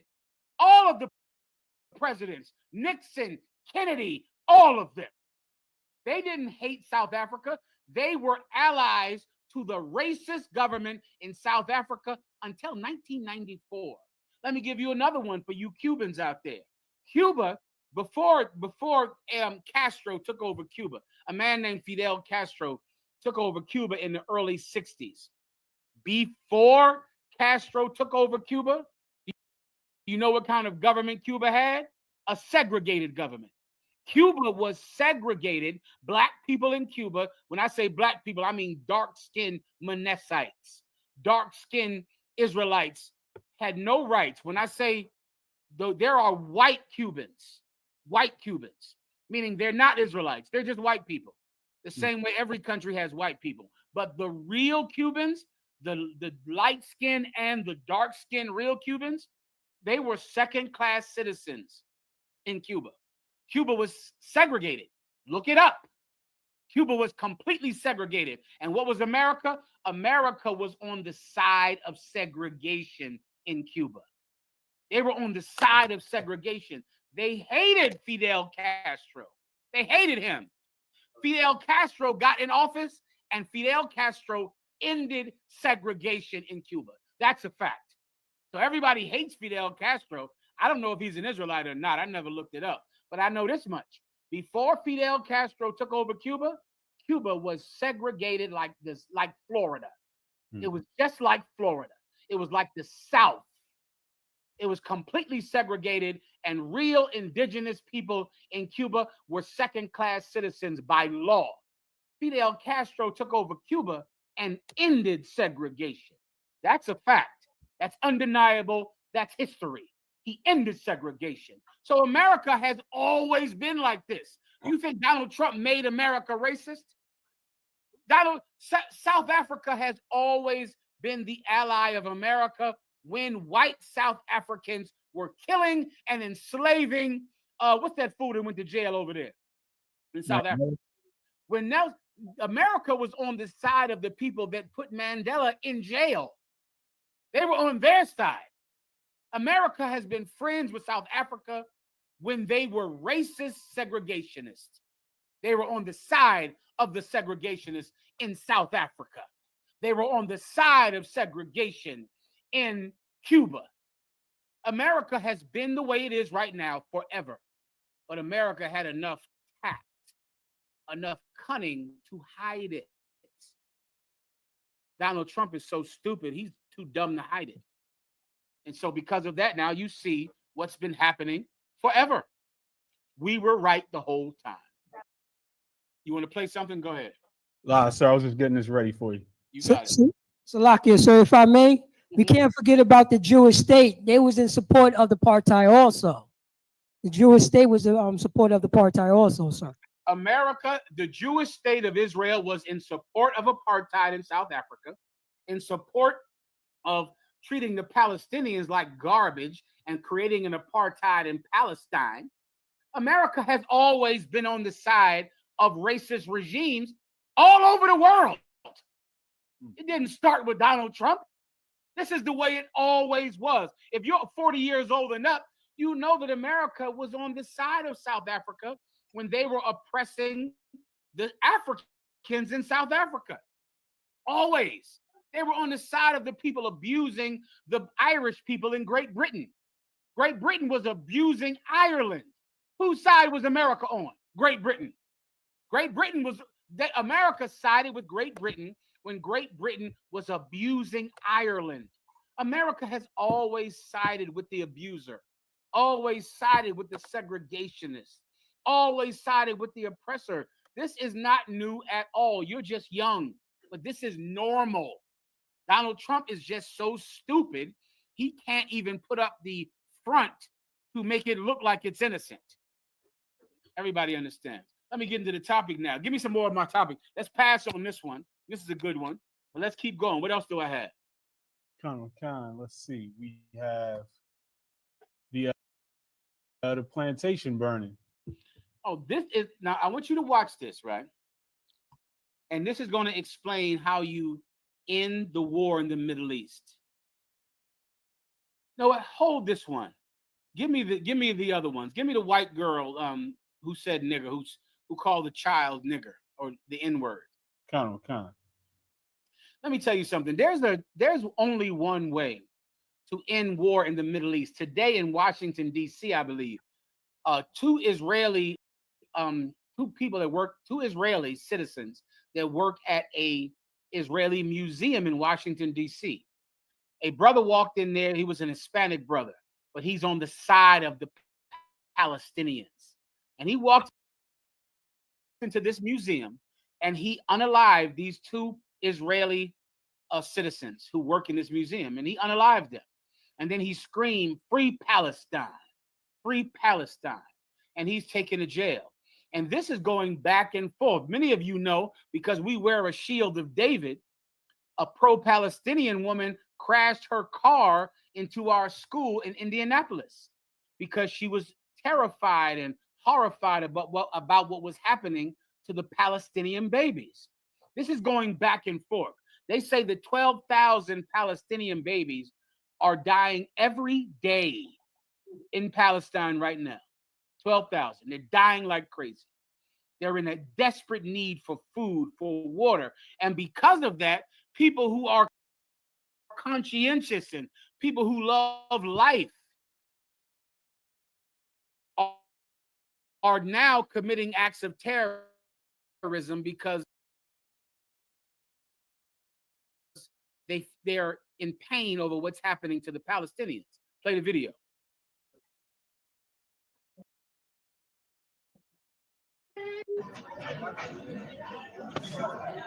No.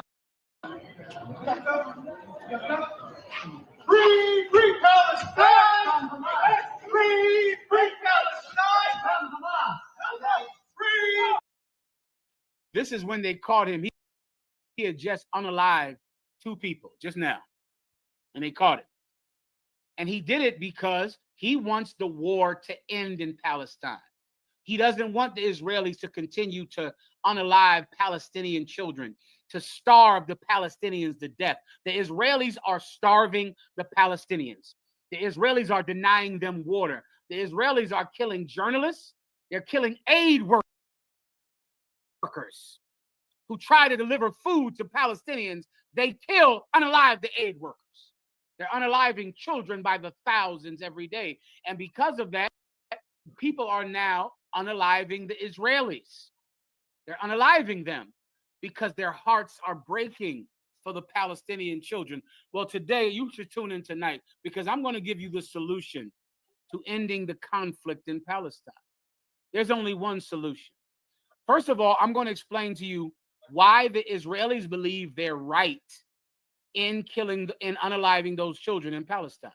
I'm going to give you the Israelis' reasoning for why they believe that land is theirs and that they should take that land and that the Palestinians have no right to that land. I gave you some videos earlier. You know what I'm talking about, Up? Put those up on the screen. It's very simple. All of you look at how the Palestinians are being unalived, and you wonder, why are the Israelis doing this to them? Don't they have a heart? Don't they have a conscience? Well, this video is going to explain to you the Israeli mindset on why they believe they have the right to oppress and unalive the Palestinians. Play the video. Israel has valid, long-standing historical ties to the land. No. Legally, no. Legally, no. I mean, that's the claim. It doesn't have any legal foundation. In the League of Nations a covenant that was part of the Versailles Treaty, the Palestine Mandate was supposed to be provisionally recognized as an independent state, a state for everyone, a single state for all the people on that land, not a state for a particular racial group. So the idea, and Israel is a Jewish state by definition. Here's what you first need. Israel does not have a legal right to create a state for only Jewish people. The Treaty of Versailles, the UN never gave them the right to say, you can have this land and you can make it a country only for your religion, only for your race. They gave them the right to start the country in 1948 to be a country for all people, just like America or Great Britain or Australia or any other country. They never gave them the right to create a Jewish state, which would mean that if you're a non-Jew, then you don't have any rights in Israel. That's what they established. They established a country where unless you're Jewish, you have no rights. That's apartheid. That's what apartheid is. The UN never gave them that right. So they have no legal basis to create a country that's only for Jewish people. No country does. South Africa can't do that. South Africa can't abuse white people because black South Africans or dark-skinned South Africans are in power now. They don't have the right to abuse white South Africans. That's why America took them in under some lie that they're being abused, because no country has the right to set up a religious country, a country only for one race of people. So then why do they think they have the right? If it's not a legal right, then where does their right come from? Why are they so zealous about making Israel a place for Jews? Why do they want to expel the Palestinians? Why do they think they have the right to do it if it doesn't come from the law? Play the 3-minute video about an explanation of Jewish settlement. You have that one up? Come on, sir. Play that. Something I've never done, and I'll try in 3 minutes to do the history of Jews and Zionism, starting now. The Jewish people first entered the land of Israel 3,300 years ago, and everyone can read that in the Bible. Assuming you don't read the Bible, then I want you to rewind it and play it again, then rewind it and play it again, then rewind it and play it again. Go. History of Jews and Zionism, starting now. The Jewish people first entered the land of Israel 3,300 years ago, and everyone can read that in the Bible. Assuming you don't believe the Bible, then you can look at archaeology, which shows evidence of about 3,000 years ago. Play it again. No the land of Israel 3,300 years ago, and everyone can read that in the Bible. Assuming you don't believe, play it again. To do the history of Jews and Zionism, starting now. The Jewish people first entered the land of Israel 3,300 years ago, and everyone can read that in the Bible. Assuming you don't believe. Stop. Do you understand what that means? Jewish people don't think that they have a right to the land of Israel because of the UN, because of the Treaty of Versailles. Jewish people believe that they have the right to Palestine, that they have the right to rule the land of Israel because of the Bible. That's why. Because of the Bible. It's not about governments. It's not about treaties. It's not about America or Great Britain. They believe that the Bible gives them the right to that land because they believe that they are the Jews in the Bible. They believe they're the Jews of archaeology. They believe that they are the biblical ethnic Jews, and that's their right to Palestine. That. Keep going. The Bible. Assuming you don't believe the Bible, then you can look at archaeology, which shows evidence of about 3,000 years ago. There's no dispute that the Jewish people founded their first commonwealth, the kingdom of David, 3,000 years ago. Who? The kingdom of who? Of David. Kingdom of who? Read that. Play that again. Their first commonwealth, the kingdom of David. Because they believe that they are the kingdom of David, that they are the descendants of King David, that they're the descendants of the book of Samuel, the book of Chronicles. They believe they are in the bloodline of David. And that gives them the right to Palestine. That gives them the right to that land. Their right isn't given by the court. They believe the Bible gives them the right to that land. And the Palestinians living there are living on the land that God gave their ancestors because they believe they're the people of the Bible. David, Samson, Solomon. Continue. 3,000 years ago, it was destroyed. We were kicked out. We came back, founded the second Commonwealth of Israel, which went on for several hundred years. And again, it was destroyed this time by the Romans. Jews stayed in Israel, but few Jews stayed in Israel. The rest of the Jews were kicked out to all across the world. And every day they prayed 3 times a day that they want to return to Israel. And it was a pretty lousy 2,000 years, pogroms, Holocaust. They believe they went through a diaspora.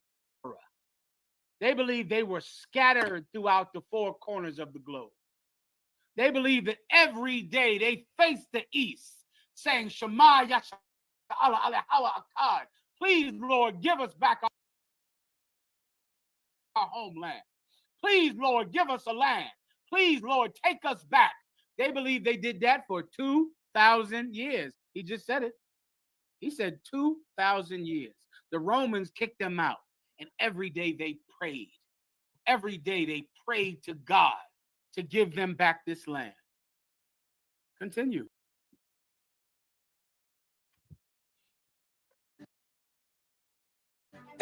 But about 150 years ago, secular Jews, primarily Herzl, Jabotinsky, and others, took the initiative. Let's come back to our own homeland. The Jews are the indigenous people of the land of Israel.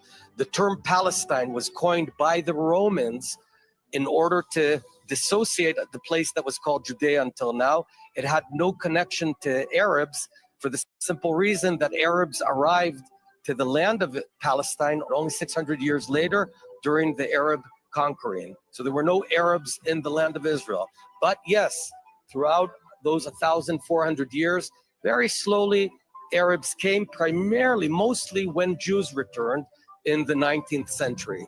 Then the world decided, I'm cutting long story short, to bring a solution, a tough solution to both sides, to divide the land between a Jewish state and an Arab state. It wasn't called Palestinian. Jews said yes, Arabs said no. This was the Peel Commission. Fast forward 1947, the UN came up with the same sort of idea, divide into a Jewish state, an Arab state. Jews said yes, Arabs said no, attacked the Jews and wanted to kill all the Jews. The Jews fought back, won. During that war, 600,000 Arabs that had been living in smaller Israel fled, and some of them were also expelled, because that's what happens when you try and kill your enemy and you lose. That's what happened throughout history. We founded the state of Israel, and that's where we are now. Right there. Then all of a sudden, I'm sorry. Slaka, sir. Go ahead, please. Did he just say that the Arabs were never in Israel? Like, what happened to the Crusades? What happened to the Ottoman Empire? Well, Like, he's making a long story short. Concert. So I'll give him that much, in that he's trying to say that the Arabs came back around when the Jews came back around, and then in 1948 they established the state. This video is very important to understand why they believe they're right to expel the Palestinians. And now I have to ask you, why do Jewish people think that they're right to kick every Palestinian out of Palestine, to starve them, to take away their medicine and water, to bomb them? Why do Jewish people believe that they have the right to Palestine, even if they have to exterminate the Palestinians? I would like someone to answer the question for me. Anyone online? Because if you can understand this, then you can also understand how to end the war in the Middle East, how to end the war in Palestine. Do you want peace in the Middle East? Is that what you want? Do you love those Palestinian babies that are dying because they're dying? You love them. Do you love the Israelis that were kidnapped by the Palestinians? Do you want there to be peace in Palestine? Then I have to ask you, why do Jewish people think they have the right to exterminate the Palestinians and to take that land? Why? I need someone to give me the shot. Give people an answer. Give them a shot for 1 second. So the sister in the room would like to answer.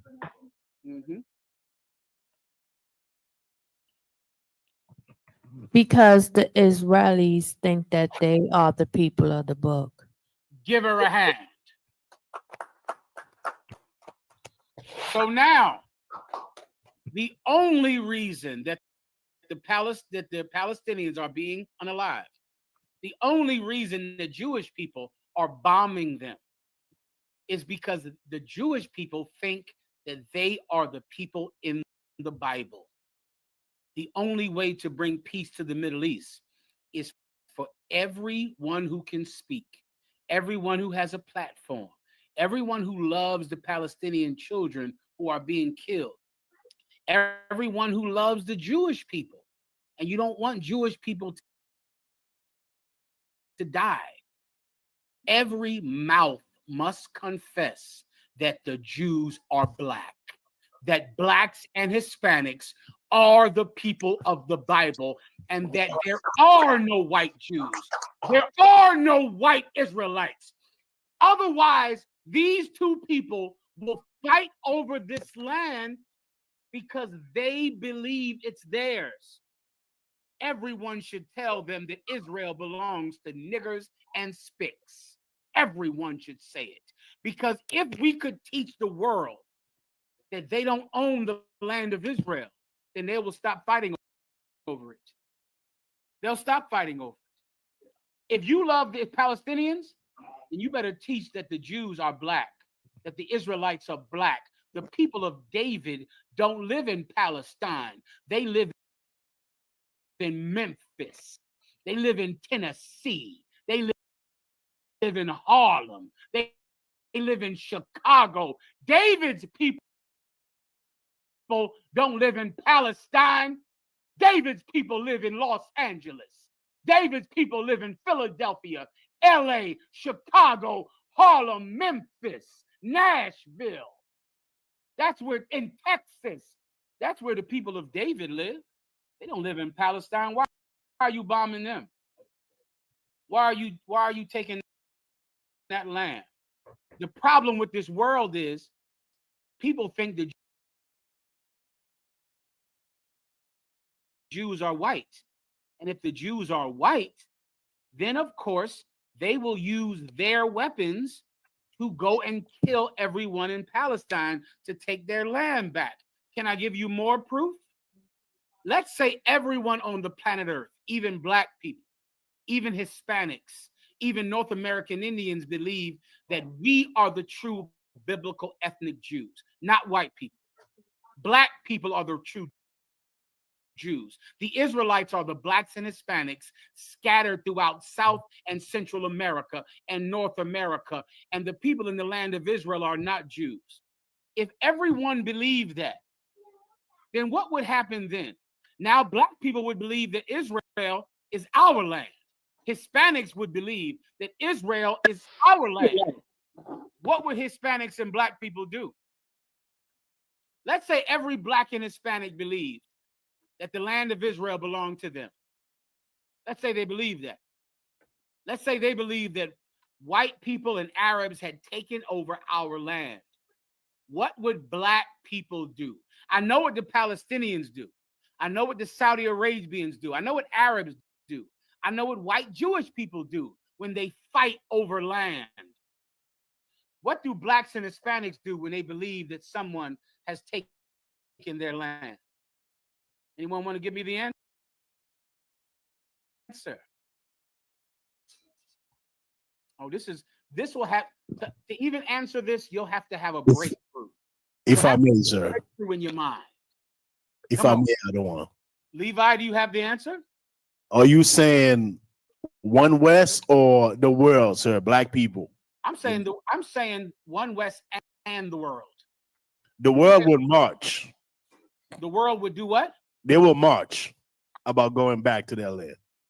Would they kill Israelis to get the land back? Sir. Would they bomb a country to get the land back? Why don't they?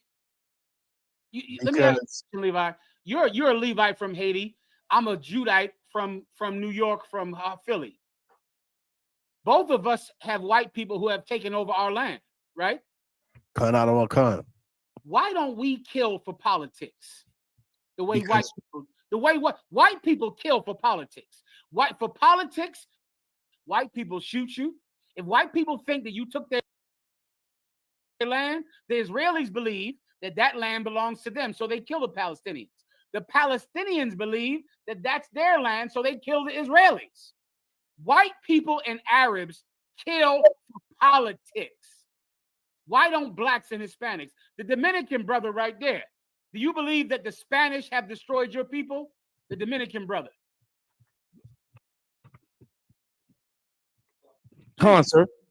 Well, both of y'all Dominican? Come on, sir. I didn't know that, War. You speak Spanish? Hablo tu español? Sí. Oh, I didn't know. You should have been teaching me Spanish, y'all. I didn't know you were a Simeonite. Come on, sir.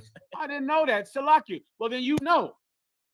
Have the Spanish destroyed and conquered and impressed the tribe of Simeon, the chosen people of God, the Dominicans? Come on, sir. Do the Dominicans kill all the Spanish to get them out of your land? Nah, sir. Why don't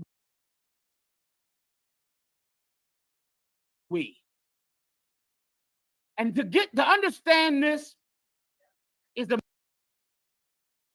mystery of life. The Arabs, if you take over an Arab land, the Arabs kill you. They just shot 2 people in Washington, D.C. today. They ran a car into our school because we have a shield of David, what they call a Star of David. The Palestinians commit acts of terrorism. 9/11 happened because the Arabs believed that America was taking over their land. The Arabs kill for politics. The Arabs kill. If you oppress them, the Arabs kill you. If you oppress white people, they kill you. If the Palestinians kidnap those Jewish settlers, I think they kidnapped. How many of them did they kidnap, Asher? Do you know? They kidnapped like 100 of them. The Israelis have killed about 3 million people since then. White people kill you if you take their land.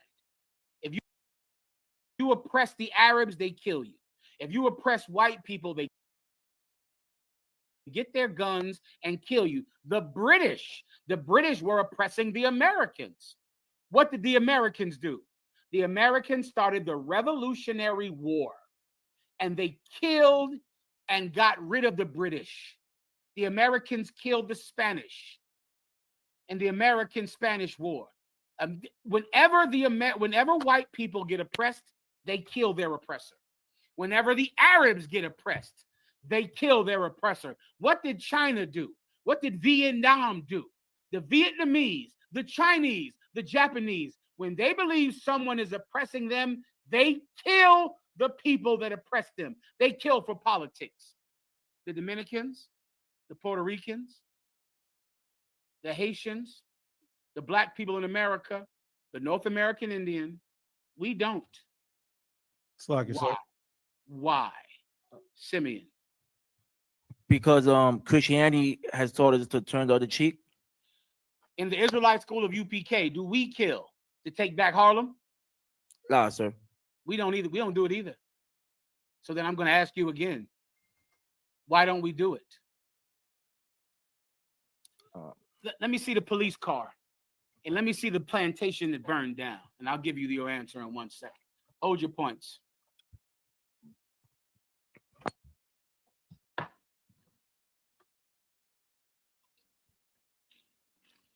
If you could understand this, even white people should teach that blacks are the real Jews. Even white people should teach that the Hispanics are the chosen people of God. Even the Arabs should teach that the blacks and the Hispanics and the Native American Indians are the chosen people of God. We're the real Jews. Every mouth should say it, of every race. Everyone should say that Jesus is a black man. Everyone should say that the Jews are black. Because if we're the Jews, and if you've taken our land, we're not going to kill you to take it back. We're not going to do that. We're going to wait. We're going to pray. Do you know the reason that black people and Dominicans and Mexicans and Haitians, we don't pick up guns to kill our oppressor? Because we're the children of Israel and we trust in God. We believe God will give us justice. We believe God will expel our oppressors. You see, the problem with the Arabs and the white people are Arabs and Jewish people do not believe in God. That's the problem. That's why they kill each other, because they don't believe in God. And when you don't believe in God, you have to bomb another people to take your land back. You have to kill someone to get them out of your land because you don't believe in God. Let me give you the most beautiful thing about blacks and Hispanics. When you oppress us, we wait for God to give us justice because we know it's coming. We know it's coming. You see, you Arabs, you Muslims, you don't believe in God. You Jewish people do not believe in God. That's why they bomb the Palestinians, because they don't believe in God. Why don't they let God get rid of the Palestinians? Didn't the Red Sea open up and swallow the Egyptian army? Why are you bombing the Palestinians? Since you believe you're the people of Moses, why don't you send a prophet of God out to open up the Red Sea? Why don't you turn the rivers to blood and let the locusts eat the farmland? You see, God is not on the side of the Palestinians or the Israelis, so they have to fight their own battles. But when you are truly a child of God, God fights for you, and all you need is patience. You know what Haiti is doing, Levi? Haiti is waiting for God to give them justice. You know what the Dominican Republic is doing? Waiting for God to give them justice. Do you know what Harlem is doing? Brooklyn is doing, Memphis is doing, Tennessee is doing, Nashville is doing. We're the real Jews. And we know that God is going to come back for us. We know he's going to send us a deliverer. We don't have to become terrorists. We don't have to shoot people. We don't have to kill people. We don't have to bomb people, because God is the salvation of the poor. God protects us. The problem with you Arabs is you don't believe in God, so you kill people when you have a political problem. You Israelis, you kill people when you have a political problem. Meanwhile, we're sitting in Harlem that's been gentrified. Every one of our neighborhoods has been gentrified. We don't kill anybody because we know one day the plantation will burn by itself. We know that. Show me the plantation, bro. Show me. Show me the plantation. You know how long slaves had to wait You know how long they had to wait for this? They had to wait. The ancestors of the slaves were working in this plantation when it burned. People whose their families worked there. Give me the video of what it was like before it burned. Give me the video. There's a white woman and she was talking. This is before it burned, and she was talking about how slaves Most lived in this here. region. I'm sorry. Go ahead and play it. We have the most in this region, and that's because when he purchased a slave, if the slave had a wife and children, he'd buy the whole family so that they would never be separated. And so that was good for them. And then in How kind, sir. Say again. How kind of them, sir. How kind of. How the kind. village, Keep going. he built a cottage for each of those families so they could have to share with multiple families and squeeze into one space. So that was good too. They could hunt, they could fish, so they could buy for their own food. And they also built a hospital for them, and there was a doctor who would visit every week. And the doctor trained one of the slaves to be a nurse to take care of them. So from the readings that we had, it sounds like the slaves were treated fairly well as the slave can be treated, considering the conditions. When the war ended, the majority of the slaves stayed here. We actually have descendants of the slaves who still work here today. Pretty amazing. That's pretty amazing. That's pretty amazing.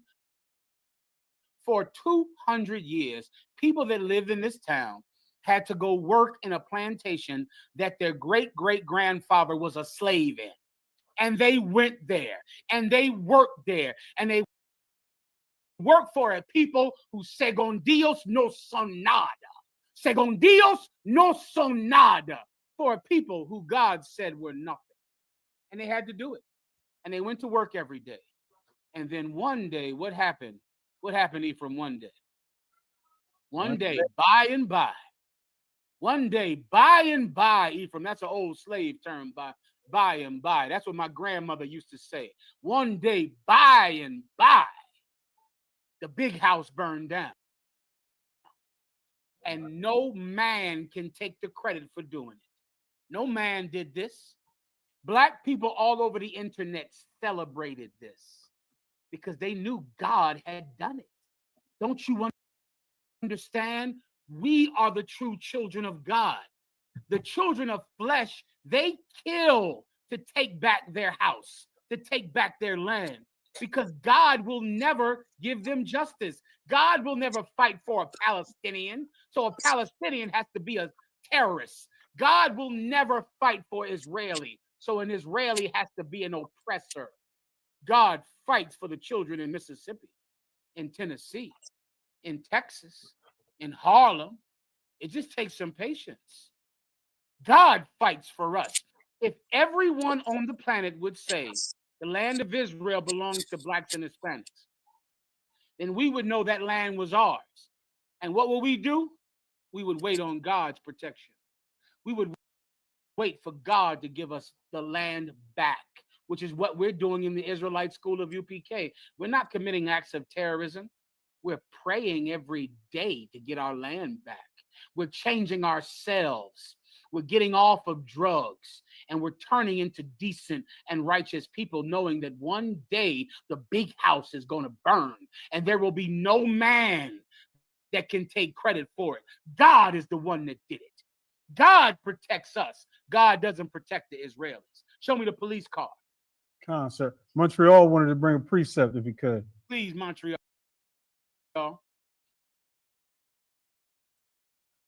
The water out of one, Salaki out of one. I had the precept Deuteronomy chapter 29, Salaki chapter 1, verse 29 and 30. It says, "Then I said unto you, dread not, neither be afraid of them." Verse 30, "The Lord your God, which goeth before you, he shall fight for you, according to all that he did for you in Egypt before your eyes." Let me tell you, Montreal, what you're saying is so true. If the Israelis believe that they are the people of David and they're the people of Moses, then why aren't they waiting for miracles to give them that land back? Why aren't they just saying, no, we're not going to bomb them. We're not going to kill the Palestinians, because God will do for us what he did for Moses. One day the walls of Jericho will come falling down. If you believe you're the people of the Bible, why do you pick up a gun and kill people to get them out of the land of Israel? That's not what they did. God gave them deliverance. God came for them. Miracles got us our land. Miracles, brother. We weren't some big superpower who oppressed people.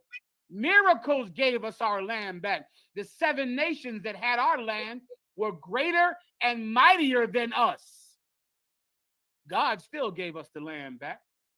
He still gave us that land. You see, you can't depend on a miracle when you're not a child of the Most High God.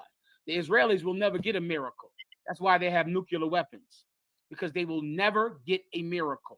The Palestinians will never get a miracle. That's why they commit acts of terrorism, because God will never step up and burn down the house for them. The river will never turn to blood. The locusts will never eat up the fields. The mice and the plagues will never take hold of their oppressor, because God doesn't know them. Give me Revelations. This the patience and the faith of the saints. Karawakan, sir. Give me, I shall be an enemy to your enemies. I'm solving the problem in the Middle East right now. Here's how you solve the problem. Everyone on the planet Earth, whether regardless of race, must teach that the Jews are not the so-called white people that claim they're Jews, but they are blacks and Hispanics and North American Indians. We are the true biblical Jews. That land actually belongs to us. Every race must teach this. Every race. If you're a Jewish person right now and you want the land, you want Israel to stop fighting, and you want there to be peace in the Middle East, then tell your people that they're not Jews. Tell them. Because they think they're Jews, and believing that they're Jews is making them kill millions of Palestinians. If you are a Palestinian and you don't want your people to be killed, if you feel sorry for the Palestinian children, you must teach that the blacks and Hispanics in America are the true people of God in the Bible. We are the real Jews. You must teach them that so that they can know that that land doesn't belong to them either. It belongs to blacks and Hispanics, niggers and spicks, wetbacks. It belongs to them. Then now, once everyone knows the land is ours, we will do this. Read, please, if you have it. Salaki, so you wanted Revelations first, or the other precept other one? Lead them in captivity. Kawakan, sir. Revelation chapter 13, verse 9. If any man have an ear, let him hear. Verse 10. He that leadeth into captivity shall go into captivity. Mm-hmm.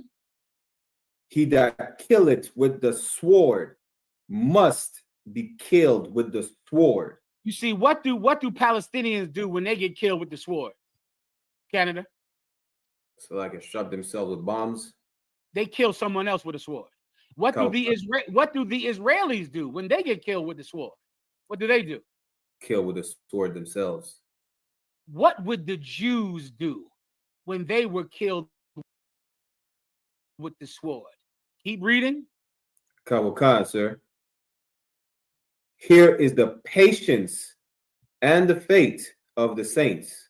You see, we're not allowed to commit acts of revenge because we're the real Jews.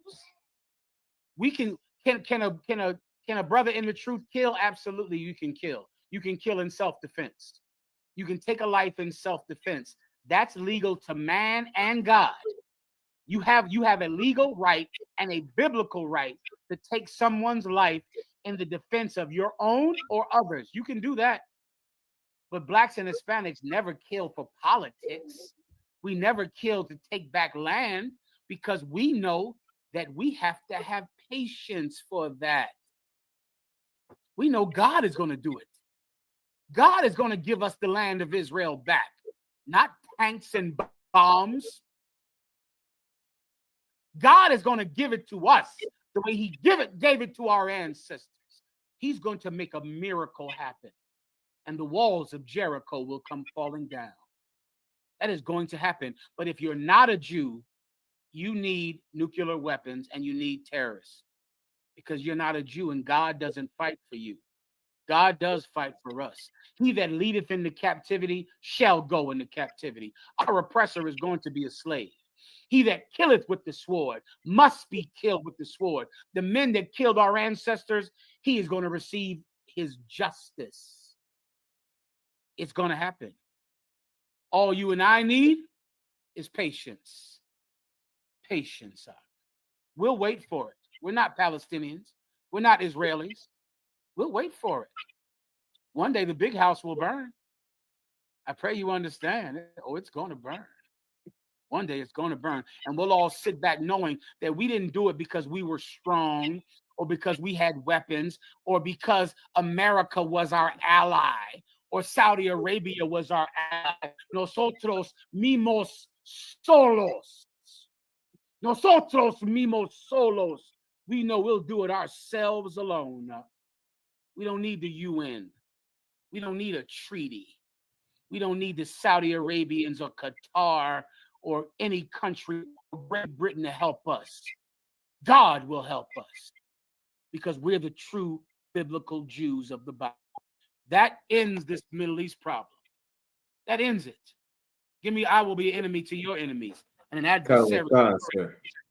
Go ahead. This is the book of Exodus, chapter 23, verse 22. But if thou shalt indeed obey his voice. Read that again. Karawakan, Exodus chapter 23, verse 22. But if thou shalt indeed obey his voice. This is what God told to the real Jews, the real Israelites. He said, if you would obey his voice, go ahead. Karawakan, and do all that I speak. And do then what? And do all that I speak. If you will obey the voice of God and do all that I speak, do everything God tells you to do. Now, I have a question for you. Do the Israelis do everything God tells them to do? Is it legal to be gay? Hell no, they don't. Right now, the Israelis have gay rights, gay policies, abortions like crazy happen in Israel. Abortions, Israel has crazy abortions, crazy rights for gays to be homosexuals. They eat pork and they eat shrimp in the land of Israel. They can, because they're not Jews anyway. They're not Jews anyway, so what difference does it make? Me, however, I have to obey God if I want to help. If I want God's protection, I can't do what the Israelis do. I can't do what the Palestinians do. I have to actually obey God. I have to obey everything God tells me to do. I have to do it because I'm a real Jew. Continue. Karawakan.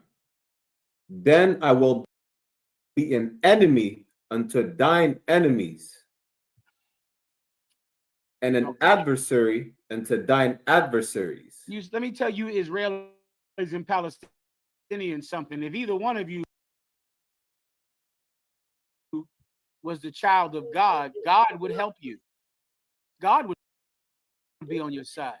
God said, I would be an enemy to your enemies, an adversary to your adversaries. Who's fighting for you, Palestinians? Saudi Arabia? Hamas? Who's fighting for you? Hamas? Who's fighting for you, Israelis? Huh? America? Donald Trump? Saudi Arabia? Who fights for Memphis, for Trinidad, for Toronto? Who fights for them? God has to fight for them. God fights. Go ahead, Canada. So, like I said, not even their fake God Allah is fighting for the Palestinians. Listen, if the Palestinians want freedom, they better learn how to shoot. They better learn about guns. They better learn how to blow up things. If the Israelis want that land back, they better get more drones. They better get more guns because God will never fight for them. This house, however, we will serve God, and he will turn the rivers to blood. You understand? Karawakan, sir. That solves the problem in the Middle East, Ephraim. The problem is you got people fighting over that land that God doesn't know. God doesn't know them. So they continue to fight because God will never intervene. God will never step in. God will never choose a side because God doesn't know the Israelis or the Palestinians. The land belongs to the ghetto. The land belongs to the barrio, to the reservations. The land belongs to the favelas. The land belongs to blacks and Hispanics. And that's a good thing because we know how to wait. We know how to wait. We know how to get patient. Show me the police car. If I may, sir, Please, go ahead. I got a precept out of one. Please. Isaiah, the book of Isaiah, chapter 49, verse 24. Shall the prey be taken from the mighty, or the lawful captive delivered? 25. But thus saith the Lord, even the captives of the mighty shall be taken away, and the prey of the terrible shall be delivered. For I will contend with him that contended with thee, and I will save thy children. Last verse. And I will feed them that oppress thee with their own flesh, and they shall be drunken with their own blood, as with sweet wine, and all flesh shall know that I, the Lord, am thy Savior and thy Redeemer, the mighty one of Jacob.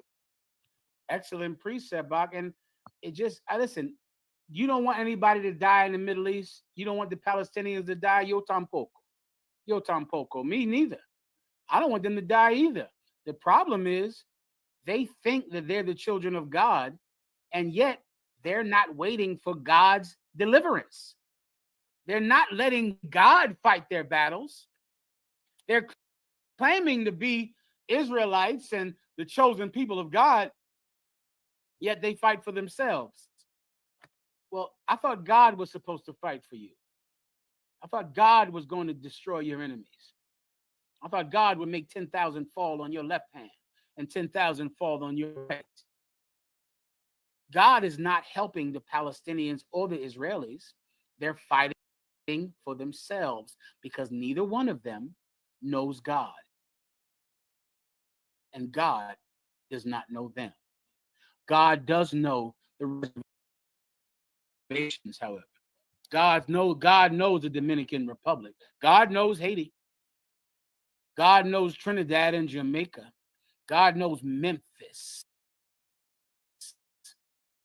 God knows St. Louis and Gary, Indiana. God knows you. Can I show you what your future will be? Go ahead and play the video. Wild video out of Oklahoma. Watch the moment a lightning strike pierces a patrol car. Wow, it looks like a bomb went off. Wow. Yeah, that scene played out on Monday in the city of Newcastle as severe storms slammed the area. Luckily, thankfully, no one was inside the patrol car at the time. Woo. Play that again. That was just beautiful to see. Right. I mean, that just, that did something. Wild video out of Oklahoma. Watch the moment a lightning strike pierces a patrol car.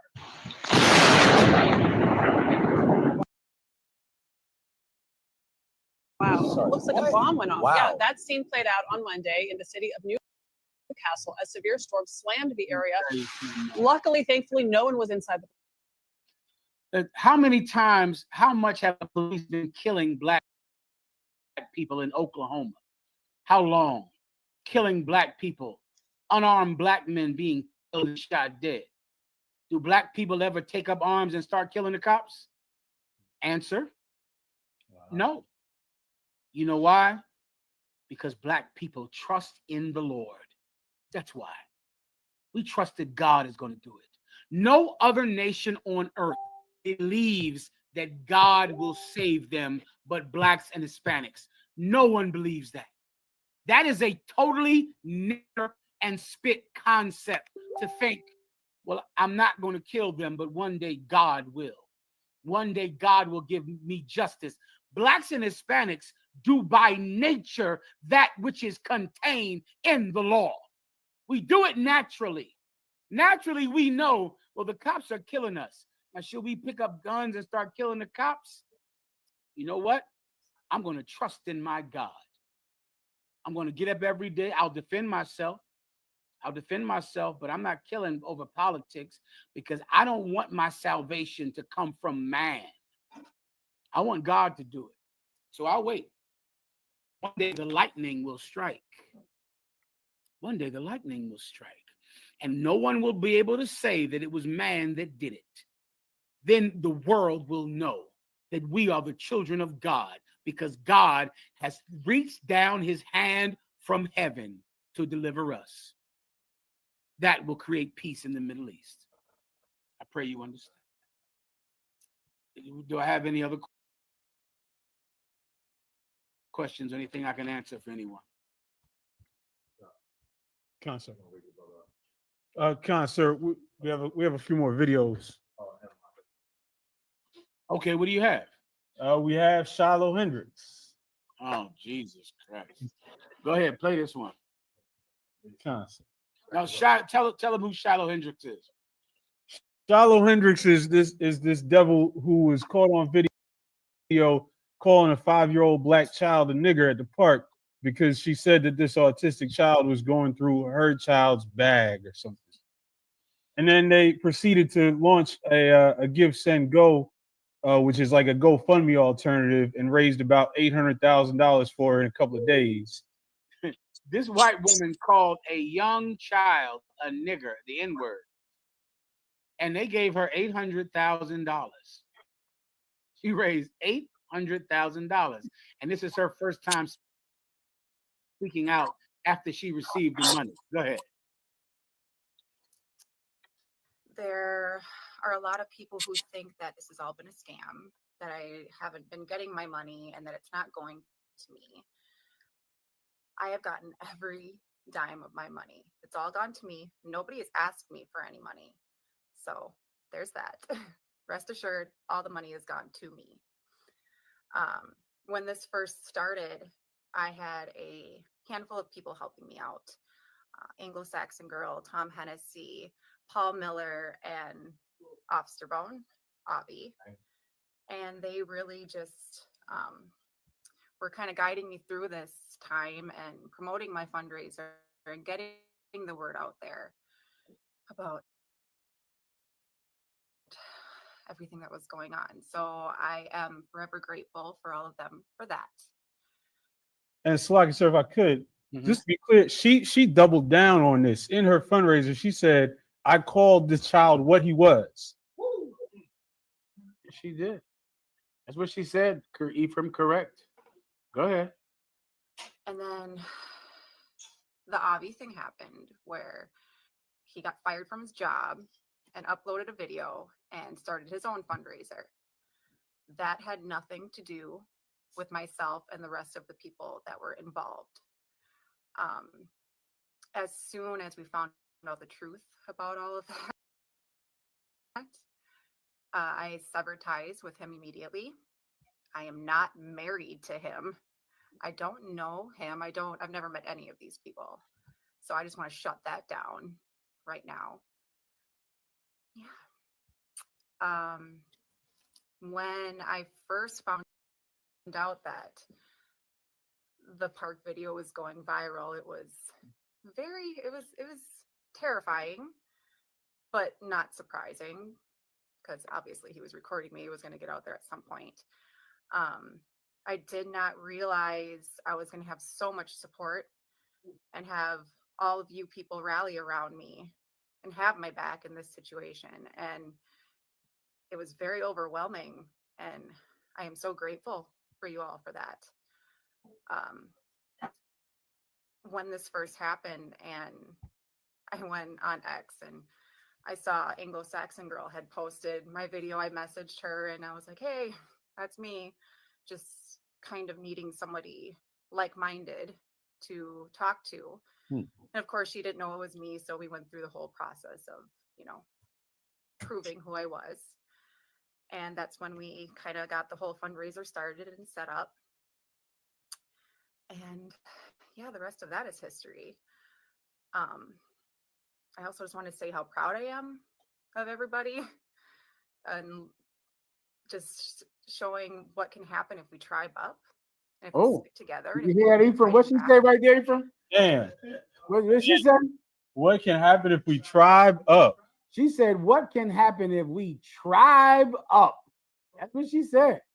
It shows you, and also that her GoFundMe has went up to $1 million already right now. $1 million for calling a little child a nigger, the N-word. She has $1 million, and she is so appreciative.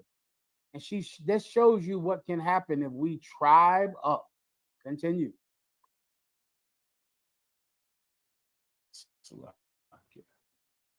Our future, our existence depends on standing up for ourselves and not backing down. And we just have to keep on going. There's no other option. I mean, what else are we going to do? You can't be afraid of words. Don't be afraid of the people who are so fragile to a word. Oh, just a word. So don't be afraid of people that are so fragile to a word. That's enough, Ephraim. Show me her child real fast. Count out of one. Child. So this is who her child is. She called a little black or Hispanic child the N-word. Ephraim found the picture of her child. Whenever you have it. You call him a nigga? You call him a nigga? So this is the original video. Now zoom in. Let's see. There he goes. Everyone sees him. Now let me tell you something. We're not Israelis. Zoom. Can you give me? Yeah, there you go. We're not Israelis. We're not Palestinians. So no one is ever going to find this little child and harm this child. That's not what blacks and Hispanics do. That's not our way. Israelis would do it. The Israelis would harm that child. The Palestinians would harm that child. But blacks and Hispanics, we would never harm a child. That's not what we would do. We've never treated white children the way they treat our children. They hang our children. They turn over a school bus full of our children. We would never harm their children because we are the true Jews of the Bible. You know, that's a hate speech. We would never do that. But God is our protector. And so this is what we're going to do. Each one of us, we're going to pray that the Lord give this baby cancer. You see this baby? We're going to pray. Freeze the screen right there. Water Yahweh Bahashem Yahweh Shai. Lord that sits in heaven. Yahweh. Repeat after me. Yahweh. Yahweh. Bahashem. Bahashem. Yahweh Shai. Yahweh Shai. Curse our enemy Yahweh. Curse our enemy Yahweh. Curse them. Curse them. As thou hast promised for us. As thou hast promised for us. So they have killed our children. They have killed our children. They have destroyed our firstborn. They have destroyed our firstborn. So curse their children. So curse their children. Give them cancer, Yahweh. Give them cancer, Yahweh. Give them uncurable diseases. Give them uncurable diseases. Curse this child. Curse this child. Let him find the drugs. Let him find the drugs that his mother uses. that his mother used. Let him find the crystal meth. Let him find the crystal meth that is in his mother's purse. that is in his mother's purse. And let him overdose Yahweh. And let him overdose Yahweh. Let him be hurt by his mother's boyfriends. Let him hurt by his mother's boyfriend. Destroy this child, Yahweh. Destroy this child, Yahweh. And let no man take the credit for it. And let no man take the credit for it. And when it happens, Yahweh. And when it happens, Yahweh. Make sure the world knows. Make sure the world knows that thou hast done it. that thou hast done it for thy children. for thy children. In the name of Yahweh. In the name of Yahweh. Wow, Yahweh Shai. Yahweh The water our month. Shai. Wrap it up. God will help us. And one day when we turn the news on and we hear about what happens to this child, then the world will know who the real Jews are. then the world will know who the real Jews are. Pray you understand. With that, let's pass the class over. Ephraim, you got it. Let me say shalom to the brothers. Thank you, sir. They want to raise a brother up real quick, Baba Shah. Get it on. Most High in Christ.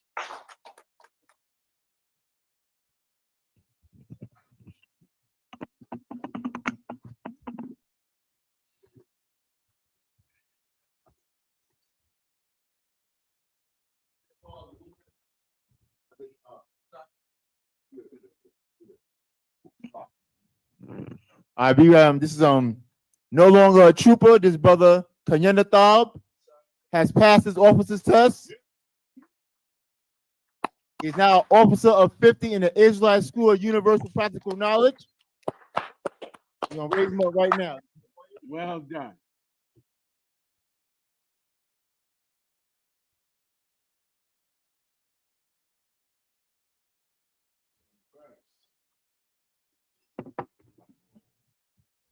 Yabaraki Yahweh, Rashimarka, Ya'ar Yahweh, Panyawa, Alika, Weakanka, Yashar Yahweh, Panyawa, Alika, Weishamaka, Shalom, Yahweh, Ba'ashem, Yahweh Shah, Barak, Rapah, Magun, Hagun, Yanadab, Yanadab, Yanadab, Ba'ashem Yahweh Shah, the water Amun.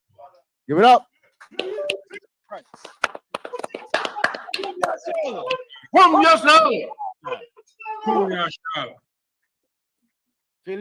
Congratulations. Felicidades. Felicidades. Has encontrado la verdad. Felicidades. Has encontrado la verdad. Congratulations. You found the truth. I want to say the water to all the brothers that came in tonight. The water to Baltimore. The water Warriors. The water Canada. Good to see you, Canada, man. The water to help Minnesota. The water to Chi-Town, Chicago. We'll be coming out there for one of those barbecues. Who else do we have? Dallas. Dallas, I don't see Dallas, but the water, no, Dallas was in there earlier. The water, Dallas, Texas, man. We'll be getting down there to see you as well, man. Who else? Kansas City. The water, Kansas City. You need anything, just let us know, man. Commander General Yohana is honored by your service, and he is grateful for all the service that you brothers have done. With that said, I'll see you next Thursday. All right, Lord allow, in Harlem. Congratulations. Give yourselves a hand.